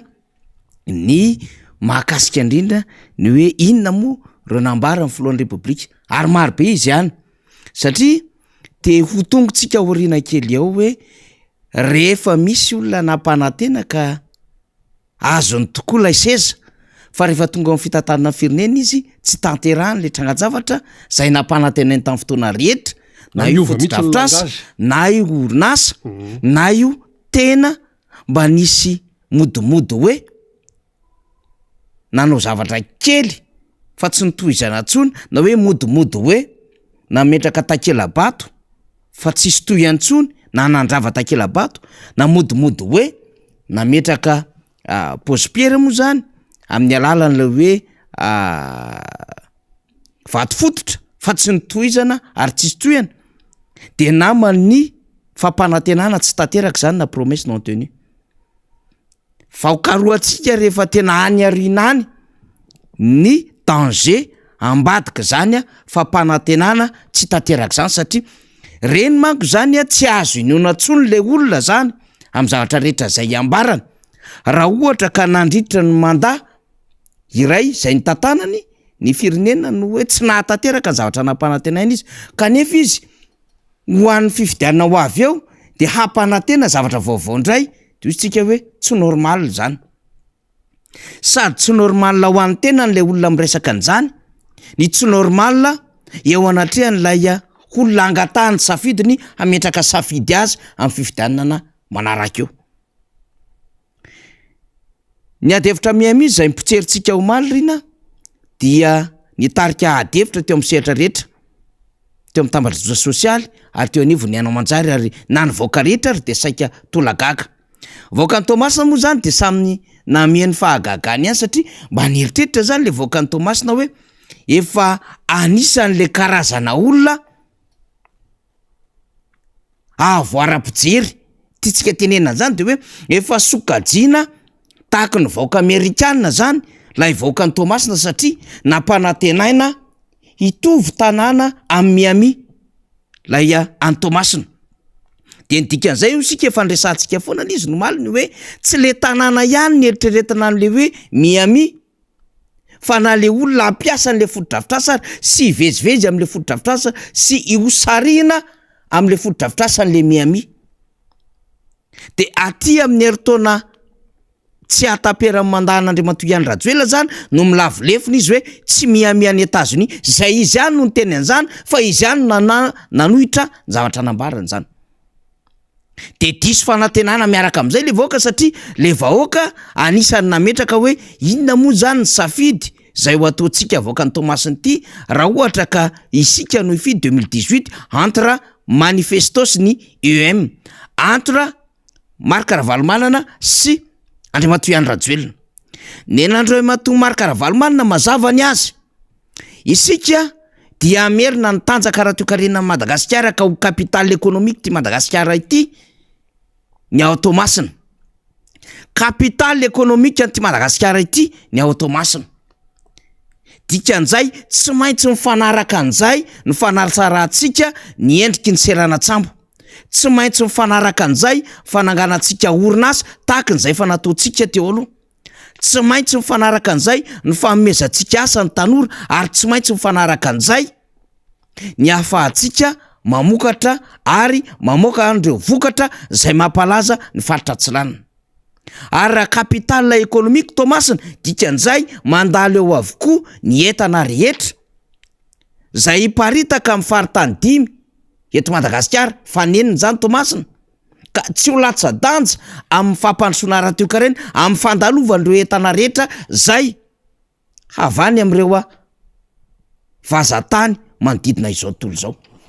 Zavatra azo raisina zany, azo inona, azo ampiarina nambalin'Andriamatoa Marc Ravalomanana. Fa mifanohatra amin'izay mihitsy ny nambalin'Andriamatoa Iany Rajoelina ny amin'ny hoe atao miami, zany hoe izy zany de efa nampilendalenda zavatra tena midorehitra mihitsiny ao anatin'le miami, ka tsy nieritreritra hoe misy vahoaka sahirina tsy mihinan-kanina ny teo amin'ity Tomasina ity, tsy nieritreritra hoe misy kama mbola mitarika posiny, misy mbola mitondra an'le tricycle ane, misy mitondra bajaja ane mbola sahirane, ary misy mbola mipetraka anatin'ny tranobe ao Morarano sy any Verery, mbola tokony amboarina ny tranon'izy ireo, mbola tokony omena fiofanana izy ireo, ary tokony hoforonina asa tsaratsara kokoa mba hahafahan'izy ireo mandeha lavidavitra kokoa amin'ny fiainana, satria avany vaingan-drano, avany farafangana, avany manakara, avany vohipeno no niala hiasa ho an'ny Tomasina, ohatra zay raisitsika izay. Dikan'izay hanomezana asa hanatsara ny fiainan'ireny olo ireny aloha ny tanjona, fa rehefa avy eo, rehefa manana asa afaka manafatra amin'ny vady aman-janany any Tomasina ireny olo ireny, raha ohatra ka zay ohatra zay no raisitsika aingana, ary afaka mampiana-janaka tsara izy miaraka miaina aminy sy ny vadina. Rehefa avy eo afaka mieritreritra izy hoe hanorina trano zahay, ka na hanao trano mora azy ianao afaka mahavidy an'izany rehefa heveriny fa ampy azy ny asa zay iainany sy omena azy ary noforona ho azy. De tsy problema azy ny hitsangatsangana amin'le miami, tsy problema ho an'ny zanany ny vidy roller, tsy problema ho azy ny vidy karazana bicyclette, cross na afaka hiatrika compétition ao anatin'le sport extrême, tsy problema ho azy zany zay andendeha amin'le skatepark sy zay mety ho nomanina ao anatin'izany faritra fitsangatsanganana miami zany. Dikan'izay tsy mitovy zany le vision an'Andriamatoa Marc Ravalomanana sy Andriamatoa Iany Rajoelina, satria ny an'Andriamatoa Marc Ravalomanana zany de neritreretiny hoe ndao aloha le vahoaka malagasy homena chance amin'ny fiainana, ka sotomina ao anatin'ny olana ara-pahantrana io, ampianarina omena asa karakarana ny fahasalamany, ary ezahana omena trano fonenana. Dikan'izay ahafahany mitsinjo ny 5, 10, 15 taona, 20 taona, 20 taona ho avy. Fa ato tonga de nandingana be mihitsy hoe tena tonga de ilay be ianareo. Le olona nefa na ny fiainany ara tsy mbola afaka mieritreritra sy ny azaka hoe inona moa ty miami ity, ka na ny teny aza le filoham-pirenena hoe miami ohatra ny any États-Unis, ndray mpimasy eo tsisy miami États-Unis, izy ihany no manohatra ny zavatra nambarana. Zay ny tsy mampitovy an'le olona ny omana hitondra fanjakana sy le olona par accident tonga teo amin'le fitantanana ny firenena noho ny crise ny 2009, ahafahana mitronga ny Andriamatoa Marc Ravalomanana de miposaina Iany Rajoelina hanongana azy, de nahazo an'le tsiron'le fanjakana, de nitohizany tany an'le filohan'ny tetezami Italia izy, de nitohizany taty amin'ny 2014 taty le izy amin'ny alalan'ny olona napetrana na tiana na sy tiana, zay ny tantaran'ny SVM, de nitohizany taty amin'ny 2018-2019 tam'lay fiarahana tamin'ny 73 député, zay objectif samy hafa tam'izany. Azon'le fanjakana fa sy tadidiny ay any teny zavatra ohatran'izao koa tamin'ny Tomasina. Fort heureusement izy tsika misy foana narako peo zany. Fa misy zavatra ohatran'izao koa ry nandresahan'le filoham-pirenena, zay ny tiantsika tenena hoe ndao resahantsika le izy. Manomboka eto zany tsika de iresaka hatrany zavatra nambarany président de république tamin'ny fotoana nanaovany fampelezan-kevitra. de manana fomba zany andraisana am'izay am'izay mivoaka malagasy hoe ay isika ty ny fahanandalitra.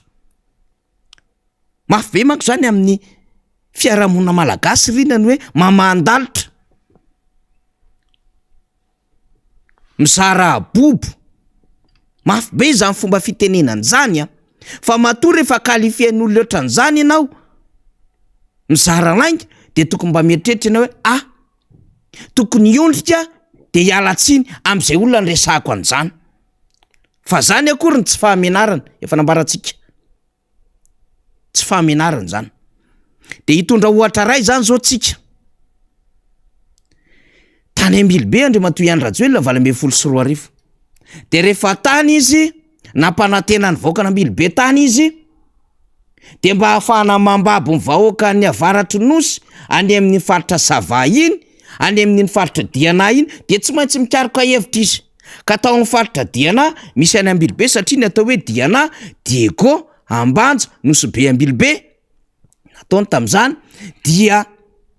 ny projet any vadiny, projet etanol nambarany tao. De hoe no tsika nambara ny filoha Andry Rajoelina tamin'ny fotoana nanaova ny fampelezan-kevitra momba n'izany hoe manana projet ny vadiny momba ny etanol ao Ambilobe, de miverina anatin'ny adevitra tsika.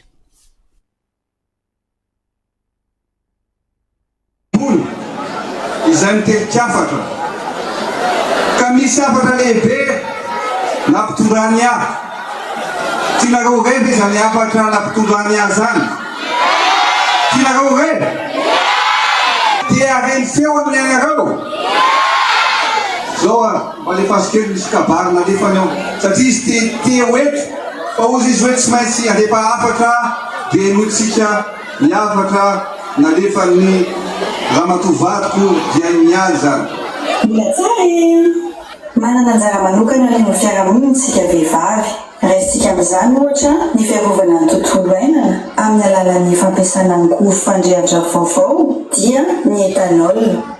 Izay indrindra ny tetikasa voiziko ao anatin'ny andraikitra izay sahaniko amin'ny mahafoan'ny paisy fantenako, izay fivondronan'ireo firenena afrikana ny amin'ny tontolo iainana. Koa ampitiavana sy ankafaliana no ilazako aminareo fa eto Ambilobe no ajoro ny usine voalohany amin'ny tetikasantsika izay amokatra izany etanol izany. Koa raisitsika vehivavy eto ny andraikitra anovan'ny fenitra fandrahoana ny sakafo ao-tokantrano amin'ny alalan'ny angovo madio sady mirary ny vidiny etanol no hiteraka asa maro ho antsika afaka volana vitsivitsy. Koa amin'izany vehivavy malagasy dia mirary soa sy fahombiazana ho antsika rehetra ny tenako. Ary ny renareo tô zany dia ho ajoro afaka volana vitsy ny usine fanaovana etanol eto Ambilobe nanaovana zany voalohany tetikasa zany tompolasy tompovavy. Ino ny kabary voalohany iny? Ny tetikasa zany avy any amin'ny vadin'ny filohan'ny repoblika le izy, zay vadina kandidata amin'izany fotoanandro zany. De ao Ambilobe ozy izy ny ampijoroana azy. De nytoy izy zany lay kandida Andry Rajoelina le izy tam'izay ny aminy hoe afaka volana vitsivitsy. Zay ny nambara tam'izany fotoanandro zany afaka volana vitsivitsy. De rehefa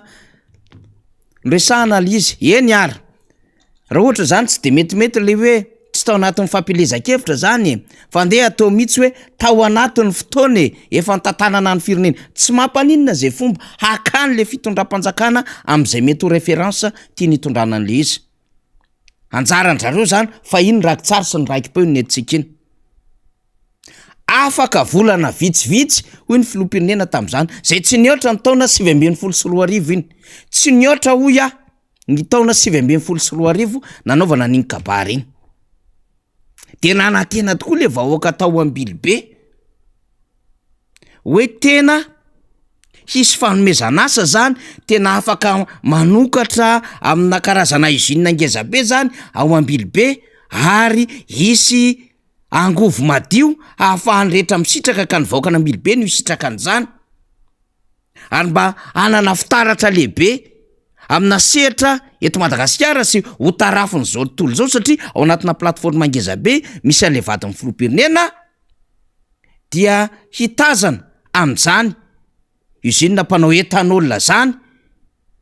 izao tontolo zao sy ny mpandrara aty amin'ny sehatra zay ivondrona n'lay vadin'ny filohan'ny repoblika zany. Tsy problème zany satria ohatran'izay zany le mba nofinofy mba mitondra projet ngeza be anankiray. Fa tamin'iny fotoana iny de nisy olona nitehaka, tamin'iny fotoana iny de nisy olona nioraka, tamin'iny fotoana iny de nisy olona niendrandra mafy hoe isy usine eto Ambilobe. Fa tonga tokoa ary le fotoana de nidina tany toerana mihitsy ny vadin'le filohan'ny repoblika taoriany zany de hoe notsika tahakan'izao ny kabary nataondra matoa Mialy Rajoelina ny soetiny iny resaka nataon'ny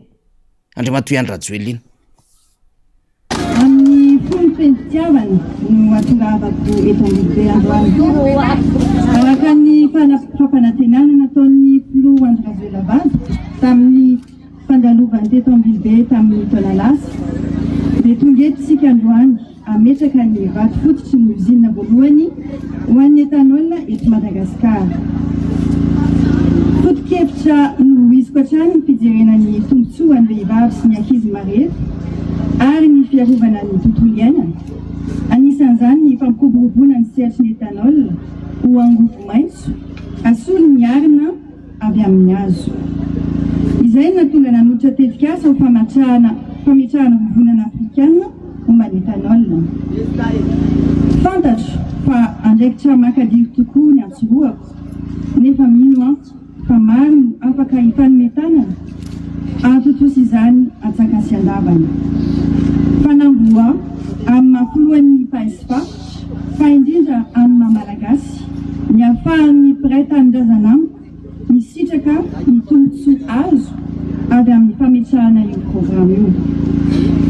Maro loatra mantsy ireo vehivavy sy ankizy no maty noho ny aretin'ny taovam-pisefony ateraky ny loto avy amin'ny arina. Koa amin'ny mareny hafa dia nikaroka vahaolana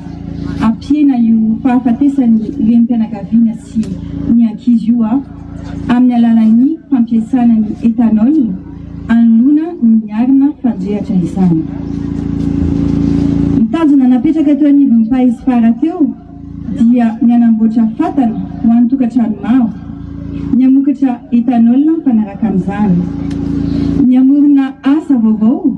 mba ahafahana manomevahana ny fandraran'ny vehivavy sy ny fahaiza-mitatany tanora ary ny fiahiana ara-tsosialy. Izay indrindra no mahatonga antsika eto Ambilobe androany.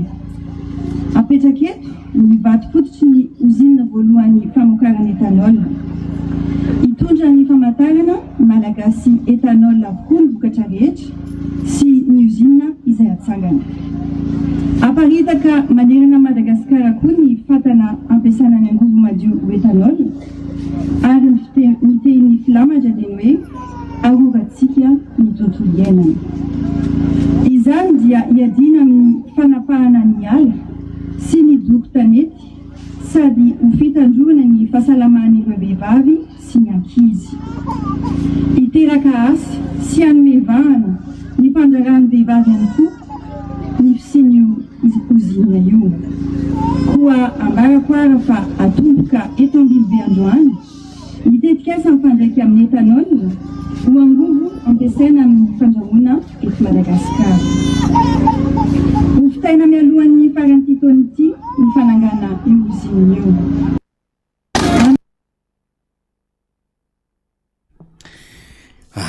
Nenitsika amboarikely faly fa le retorla sarobe.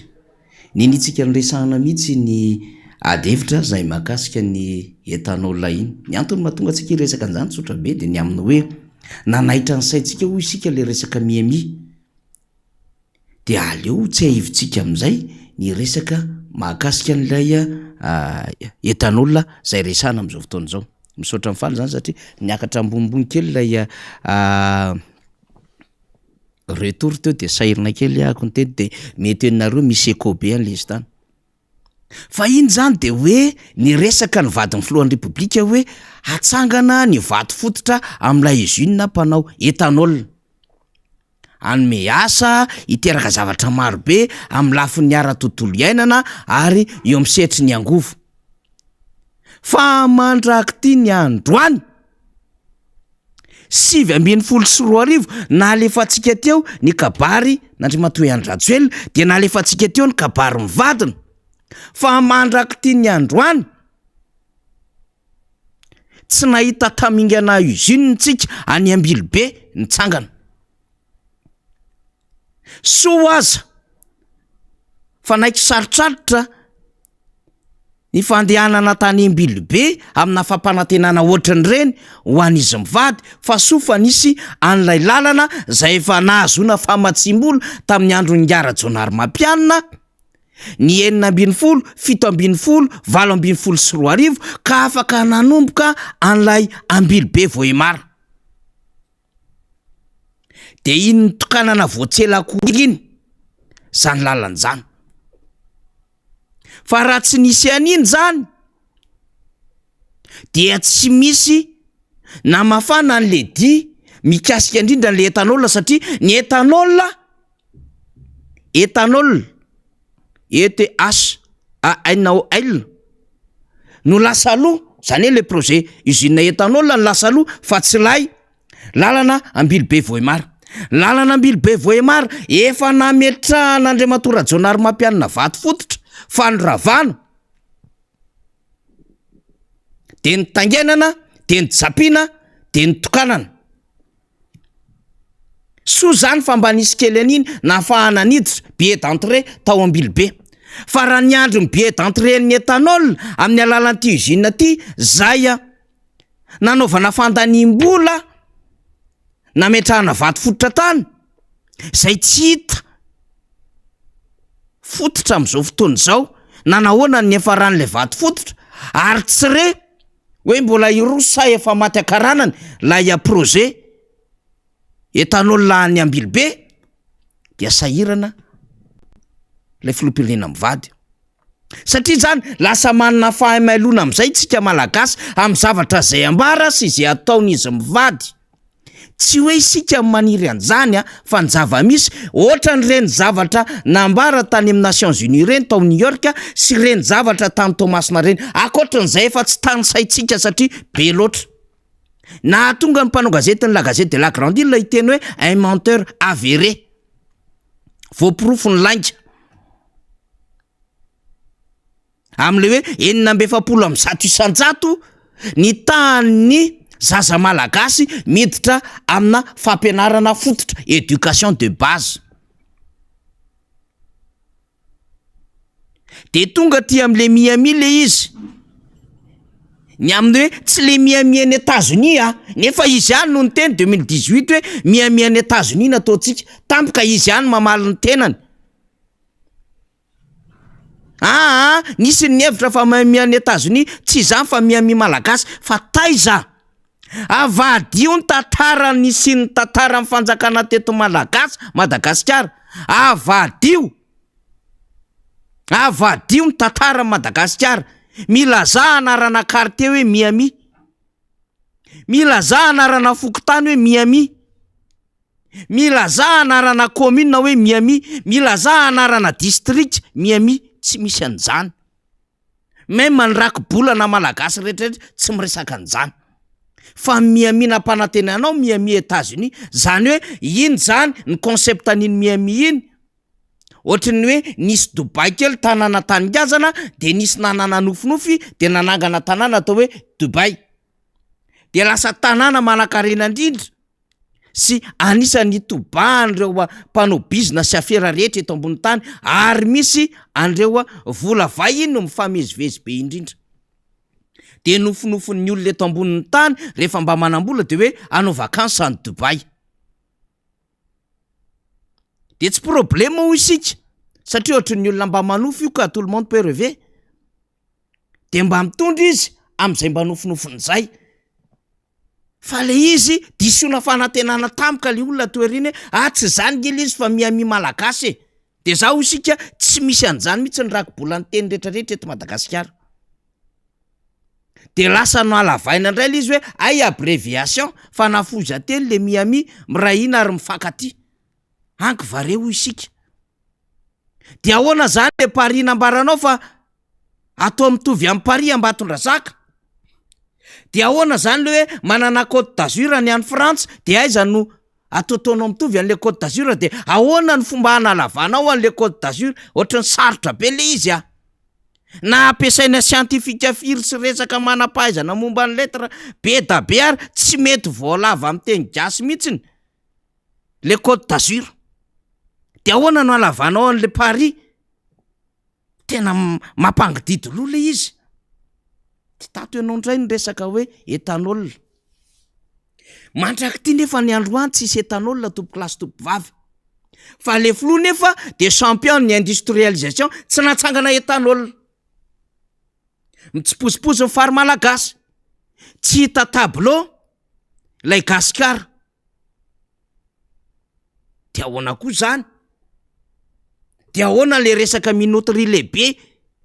zay ny resahana? Voatsela akory zay teo amin'ny sehatry raisam-pirenena. Fa sao de le abatazon'olona famonoana poulet de chair ery nieritreretinao fa tena zany ny tena industrie goava be indrindra. Non, betsaka ny tena tadiavina sy andrasana amin'izany. Fa tsy le an'le 3P, le am'le orinasa hafa no avadika ao fa ianao nanangana an'izany hitondra amin'izany amin'ny concepta ny eta malagasy.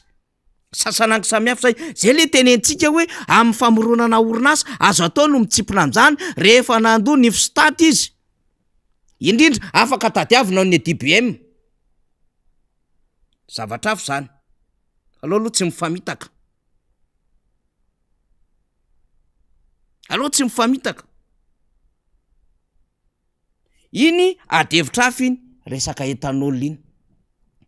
De mbola tadiavitsika. Satria moa amin'izao fotoana izao sahirana amin'ny mpamono afo. Hatramin'ny omaly, hatramin'ny alina, zao maraina zao vao misy quelque asa ray, roa, telo, efatra, dimy mba manao publication, manazava. Tena mafiasa mihitsy reto mpanohana fitondrana reto. De tena lasa misahirana nareo satria fomba fiteny manko le hoe tena misahirana. De lasa misahirana nareo. Manazava an'le tian'le filoham-pirenena ambarandray am'le miami amin'ny endriny vaovao araka le concepta zay niforoniny tany Tomasina tamin'ny Sabotsy. Ohatran'le hoe 509 sa 519 ny sekoly établissement public scolaire zay naorina teto Madagasikara hony hatramin'izay. 700 vita tao anatiny telo taona. De sahirana amin'ny mpamono hafa. Zay nge hoa le problemanareo le mpiaradiany le fitondrany. Le filohan'ny republika amin'ny teniteny foana. De na mahafantatra zavatra ary anareo hoe tsy marina zany teneny zany fa tsy maintsy manohana leviny de lasa tsy maintsy mitady argument, mitady resaka coup de com hoe zao ny positive etsika ny cause satria be loatra lay adevitra mandeha lasa buzz le izy any amin'ny tambajotran sosialy. De miasa kely ihany zareo, zao nge ty filohan'ny republika, niasa mandeha ihany ny fantatray sy de mbola saika anazava ihany reto perroquet kely, reto facebookers kely, anazava hoe izao momba an'le miamio, efa karazana fanalavana samihafa hitan'ny olona any anaty Facebook, zareo mbola te anazava ihany. Hevitra fototra sisa ny tadiavitsika de hoe ny tenena filohan'ny republika ny amina hoe azafady, diso tamin'iny fa ohatran'izao marina ny tena izy tamin'iny Zay nge de vita de mazava ny raray De manjary te hiditra hevitra avitsika ohatran'izao resaka éthanol zao. Hoe inona ary ny tian'izy mivady resahana am'ty? Satria tsika lasa mihaino miami zao, mihaino ny andro sy mialy. Mikasika le éthanol. Rovina l'izy no hitsangana, ary rovina l'izy no anome asa ny tanora, rovina l'izy no manomboka disponible eny amin'ny tsena, na ny fatana na lay angovo, na le éthanol, le amidy, le afahana mahazo an'le afo. Ary rovina no afaka hanondrana isika. zany ilainy zany mahafantatra an'izany fa tsy hoe nentina tamin'izany fotsiny volam-panjakana na tiana na tsy tiana ny lanina tamin'ny déplacement amin'izany a lancement officiel sy fanaovana pospera zany donc very fotsiny le volam-panjakana tsy soitiny le adevitra le vahoaka nanantena zany teraka alahelo zany na tiana na tsy tiana de lasa indray tsika hoe ohatran'izao koa anie ny zavatra nampanantenainy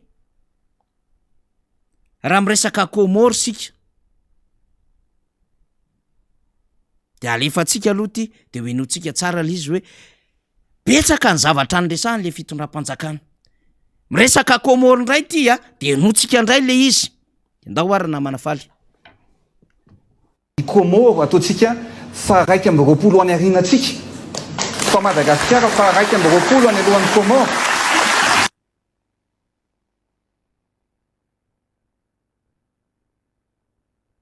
tsy hirana vola any ivelany itsony isika fa itsika indray ary mety apindrana ny Comore sy ny manodidina rehefa tonga amin'ny fitondrana Andry Rajoelina. Hoy izy ny filoham-pirenena rehefa nanao présentation ny UM sy ny resadresaka de hoe Comore ataotsika ny fa 120 any arinatsika fa tsika fa 220 alohan'ny Comore avoakely falo ny PIB 2022 aiza zao ny laharana misy atsika maneran-tany firenena efatra tany miady atrano Burundi, Soudan du Sud, Somalie, Mozambique anaty ady kafoyazy reo ny anerinantsika io sika io Burundi, Soudan du Sud, Somalie, Mozambique de tadiavo ao aiza le Comore tsisy Comore ao ity Togo faranty any manao exilé politique any i Paul Damiba le naongany Ibrahim Traoré sady manome vaovao atsika ihany ayo any Lomé izy am'izao fotoan'izao ao izy ny exilé fa tadiavy ao aiza le Comore tsisy ao vakitsika lizy Burundi, Soudan du Sud, Somalie, Mozambique, Madagascar, Malawi, Sierra Leone, République centrafricaine, Yémen, République démocratique du Congo, Niger, Tchad, Libéria, Soudan, Rwanda, Gambie, Tadjikistan, Guinée-Bissau, Burkina Faso, Ouganda, Togo. Tsisy Comore ao. Zany zao de fa fahadisompanantenany zany. Zany zao de fa tsy fahataterahana zavatra nambary zany. De milaza fa tsy hindrana ny Comore tsika fa itsika ndray no apindrana alors que tonga manome fanampianatsika le Comore amina rivo-doza. Ha! De mba tsy menatra ve ianao? Na ny tanora Comoriana rehefa tsy mifidy amin'ny Madagasikara tsony ianarana ny akamarony fa lasa mandeha makany Egypte, lasa mandeha makany Maroc, lasa mandeha makany Tunisie, lasa makany Algérie. Any an'ireo pays Maghreb reo. Satria efa nioaran'ny Comore lavitra zany hoe miborsa tsaratsara de any amin'ny borsa arabo. Teo aloha izy nakaty Madagasikara. De fa lasa mandeha any akamarony. Satria efa miazakazaka n'olona. Itsika 531 PIB atsika, ny an'ny Comoriana efa 1000 mahery ny PIB. Fa 2000 latsaka kely kory niara. Diso fanantenana le olona nieritreritra hoe ha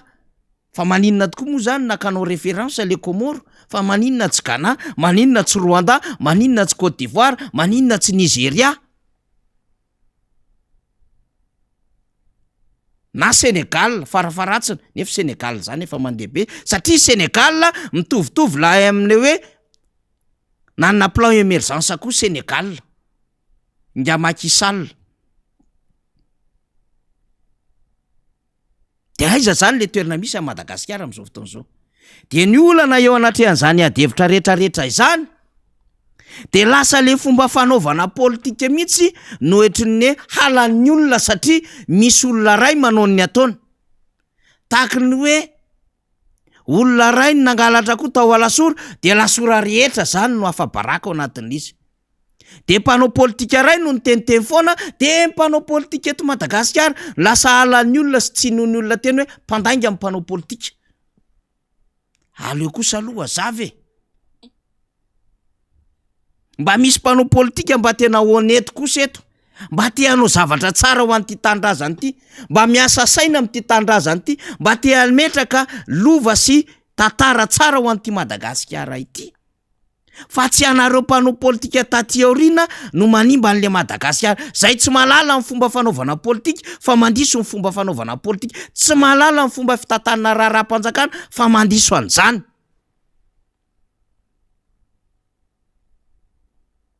Ka tsy fatatsika fa itony fitenenany tony de ohatrany ay ve fa nampamahamahana be niany fa isika vahoaka zany amin'ny manaraka ny mila fitandremana tsara amin'izay. Fa hafa ny famaritan'ny olona amin'ny fomba fanaovana politika kay. Ka manomboka izao tompoko de aleo averintsika amin'le fomba fanaovana politika mitodika makany amin'ny vahoaka, zany hoe mitondra fandaharan'asa entiny eo anatrehan'ny vahoaka mba hahazoana an'izay fahefam-bahoaka izay mindrana io amin'ny alalan'ny fifidianana, andraisana anjara mivantana na ankolaka, suffrage universel direct na indirect, de mitondra tombony makany anivon'le vahoaka na ame an'le fahefana, de miasa ho an'ny vahoaka, de mametraka zavatra tsara ho an'le firenena. Zay zany le tena endrika le fanaovana politika. Ka raha miteny ianao hoe zao ny fomba hitantanantsika an'ity de zay no atao, zao no fampanantenana ataonay aminareo de tena izay tokoa ny atao. Fa lasa miova amina endriny hafa ohatran'izao le izy de manahirana be niany. De no tsara nge ty resahan'ny Ramose ty no tsara ty resahan'ny Ramose ty hoe ohatran'izao ka aminy mifamaritana natao hoe politika. Daoara. Satria ny politika tsy natao an'ny olona madifo, ny politika tsy natao an'ny olona milaza ny marina, fa ny fanaovana politika indrindra fa eto Madagasikara dia azo ataony mandainga, azo ataony mamitaka, ary azo ataony mamadika, ary mbola azo ataony vadibadika. Asa nenitsika teo iny tsy natao ho an'ny madio fo zany, satria mifanaovana politika azo atao mandainga, azo atao mivadibadika, azo atao rehetrarehetra. Zay zany angamba vany ny heverin'ny sasany fomba famaritana ny fomba fanaovana politika. Rehefa tena mijery an'izao tokoa isika, mahaiza moa le flyover tapitra ihany mandahanao na zara-pangady ny piratoka amin'ny tany aza etsy Anosy Zato na Atsinanana na Andrefana na aty Ampitatafika na aty Tany Menakely, tsy mahita ianao hoe diana zara-pangady anaovana flyover io. Aiza le anaovanao voarapide? Zavatra fa raha ny resahanao, inona indray ny resahanao? Ny eo tsy vitanao. Anao lalany ianao avary andapa ivoaka ty Antsohy. Antsohy be alana nefa misy. Donc be alana anaty andapa ve zany ny eritreretinao? De ahoana koa zany? Ianao raha nilaza fa anao Moramanga nosy be anala, Mahanoro Marilambo, tena manahirana le raharaha. Fomba fitenitsika mihitsy zany, satria ny antony tsy vo maîtriser-ny filotsony zany langazy rehetra ho teneniny, satria mandavataona izy de manao fampelezan-kevitra, campagne permanente. Mandavataona izy manao fampelezan-kevitra. Tsy fatatsika ve lay mpanolo-tsaina ve tsy mba manome azy taratasy hoe Andriamatoa Filoha tamin'ny anao tarianana reto avy ny nambaranao, noho izany alolo mba miresaka an'reto zavatra nampanantenainy reto hoe ahoana ny am'reto. Fa aleo tsy mampanantena zavatra vaovao. Raha ohatra zany tsika teo akaikin'le filohan'ny Repoblika na farafaratry na mba misy olona zay tena mba miresaka aminy conseiller anazy tamin'izy tany Ambilobe, nitokana an'le lalana Ambilobe Vohimar na tamin'izy tao Vohimar, de ny conseiller izy hoe ko satria efa vita ihany ity lalana Ambilobe Vohimar ty, de mba relancer ndray tompoko le usine mpanao etanol ho an'Ambilobe. zavatra ohatran'izany anie ny tadiavin'ny olona fa tena hafa mihitsy le izy. Ianao mieritreritra hoe ity ny zavatra lôzika amin'ny zavatra tokony ambaran'le filoham-pirenena, fa zavatra impossible sady ivelan'ny lôzika ny ivelan'ny possible no mbola tsisy nanao teto ambony tany, indrindraindrindra teto Madagasikara no ketrehana ho atao. Tena hafahafa be le izy de eo ianao miverina am'izay mieritreritra hoe tsy hisy école kosa nge ny anarana hoe filohan'ny repoblika hoe école, satria ianao rehefa teo filohan'ny repoblika de ity natao hoe école institut na public na privé ianarana ho filoham-pirenena, ka tsy maintsy mandalo amin'ity institut ianao rehefa teo filoham-pirenena. Mety tsy misy an'izany fa ny fiainana rehetra ny lalovana, ny culture rehetra ny ainana, ny connaissance, ny relation, ny contact, zany no manefy anao un grand leader. Ary io manomboka any am-pianarana, vao mianatra ianao de ohatry manombonomboka estimen'ny mpampianatra zany ianao na any amin'ny karabola ary, de manomboka mandraindray andraikitra kely ianao manao ménage, de manomboka rehefa atsangana ny tanina makeny ny tableau de ianao le volonté satria ianao zany mety maranitranitra kokoa. De aveo anao mahazo andraikitra chef de classe na délégué de classe, de miakatra ianao de mba tady dio rehefa ohatran'ireny le sehatra misy ianao ho tompona andraikitra ianao dikan'izay. De eo anivon'ny fiarahamonina ianao mety ho apetraky ny olona mandeha fivoriana, tsisy manontany anao fa tonga de mitodika any amin'ny ao ny olona. Chef quartier ray ihany tonga de ianao nitondron'ny olona. Chef okontany ianao nitondron'ny olona. Mandeha indray, fifidianana membre bureau de vote, ianao nitondron'ny olona.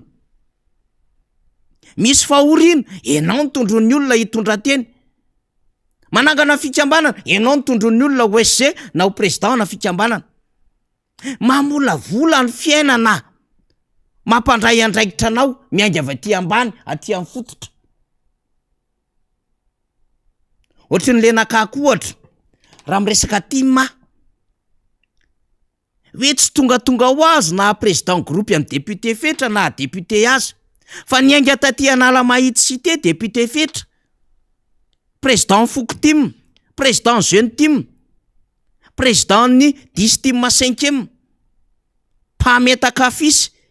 mpanao propagande na candidat, donc président Marc Ravalo sy ny député sasany teo alohany. Nanana andraikitra tao anatin'ny crise lehibe taito Antananarivo renivohitra. Aveo mpanolo-tsaina ny tanàna Antananarivo renivohitra. Zay vao azotra de primaire, élection primaire nahatonga azy ho candidat. Ny 5e arrondissement, de lasa député, de lasa président groupe parlementaire. Ohatran'izany député membre be ny riny. Niainga taty amin'ny foko team manisy azy, de lasa be ny tanàna taty anosy ala, de jeune team national, de comp team teny anosy ala Ambohidratrimo, de nahazo grade kely de lasa 10 team. De élection primaire lany tao anatin'izay, candidat an'Ambohidratrimo lasa député an'Ambohidratrimo. De rehefa député an'Ambohidratrimo, ny olona mahita ny ezaka samy hafa ataony eo, mbola réélu, mbola lany ho député an'Ambohidratrimo, de lasa questeur, 3e questeur. De lasa président an'ilay groupe d'amitié an'ilay France, Madagascar sy Grande-Bretagne. De tonga andraikitra lehibe secrétaire général ny antokotiko Madagasikara, fa molavolaina mainga avy aty fotony le izy, de raha tadiavina zany reto olona reto, fa nanana famolavolaina taty fotony ve le olona? Non, tsy zay. Tsy mitovy zany le famolavolaina nenga taty fotony de mahafantatra tsara ny zavatra atao sy ametrahana ny tongotra, sy le hoe nanana faniriana de moyenne nametraka azy teo amin'ilay seza. Satria nisy boby de tsy mitovy le raha fipisainana. Ny olona nenga avy taty fotony de be da be le zavatra ny ratovina sy lay nandalovana sy ny ainana. De mahay mametraka tsara ny tongony rehefa tonga eo amin'le sehatra lalovana. Fa tsy hoe tsy nandalo an'izany sehatra rehetrarehetra any fa sehatra hafa mihitsiny fa zao zana niry azo any seza io misy boby a ndao ara fa hitsofoako le izy de tsy mitovy zany a de mivoaka ho azy le izy rehefa tonga amina fitantanandraha raha-mpanjakany ohatr' zao lasa mitondra raha-pisainana vaovao eo anivon'ny fiarahamonina zay a mitady hametraka famaritana vaovao définition an'le fomba fanaovana politika sy fitantanandraha raha-mpanjakana de mivoaka azy masom-bahoaka le izy rehefa hoe ombivositra ampanarahako ty fa iza misy ombivositra ampanarahana vary afaka rotaona fa hoana mivary ny rotaona vo mitsiry vo azo hoanina raha sy tany ara mahavita vary firitaona isa-taona mahavita mamokatra isaky ny efa-bolana député ny 2e arrondissement zany resahako zany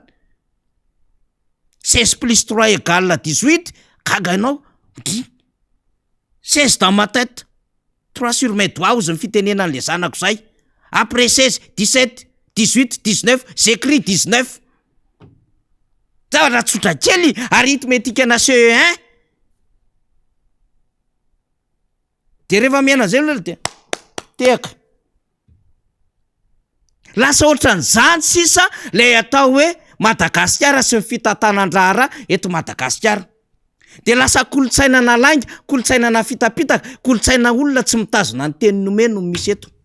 de lasa tsomme de parole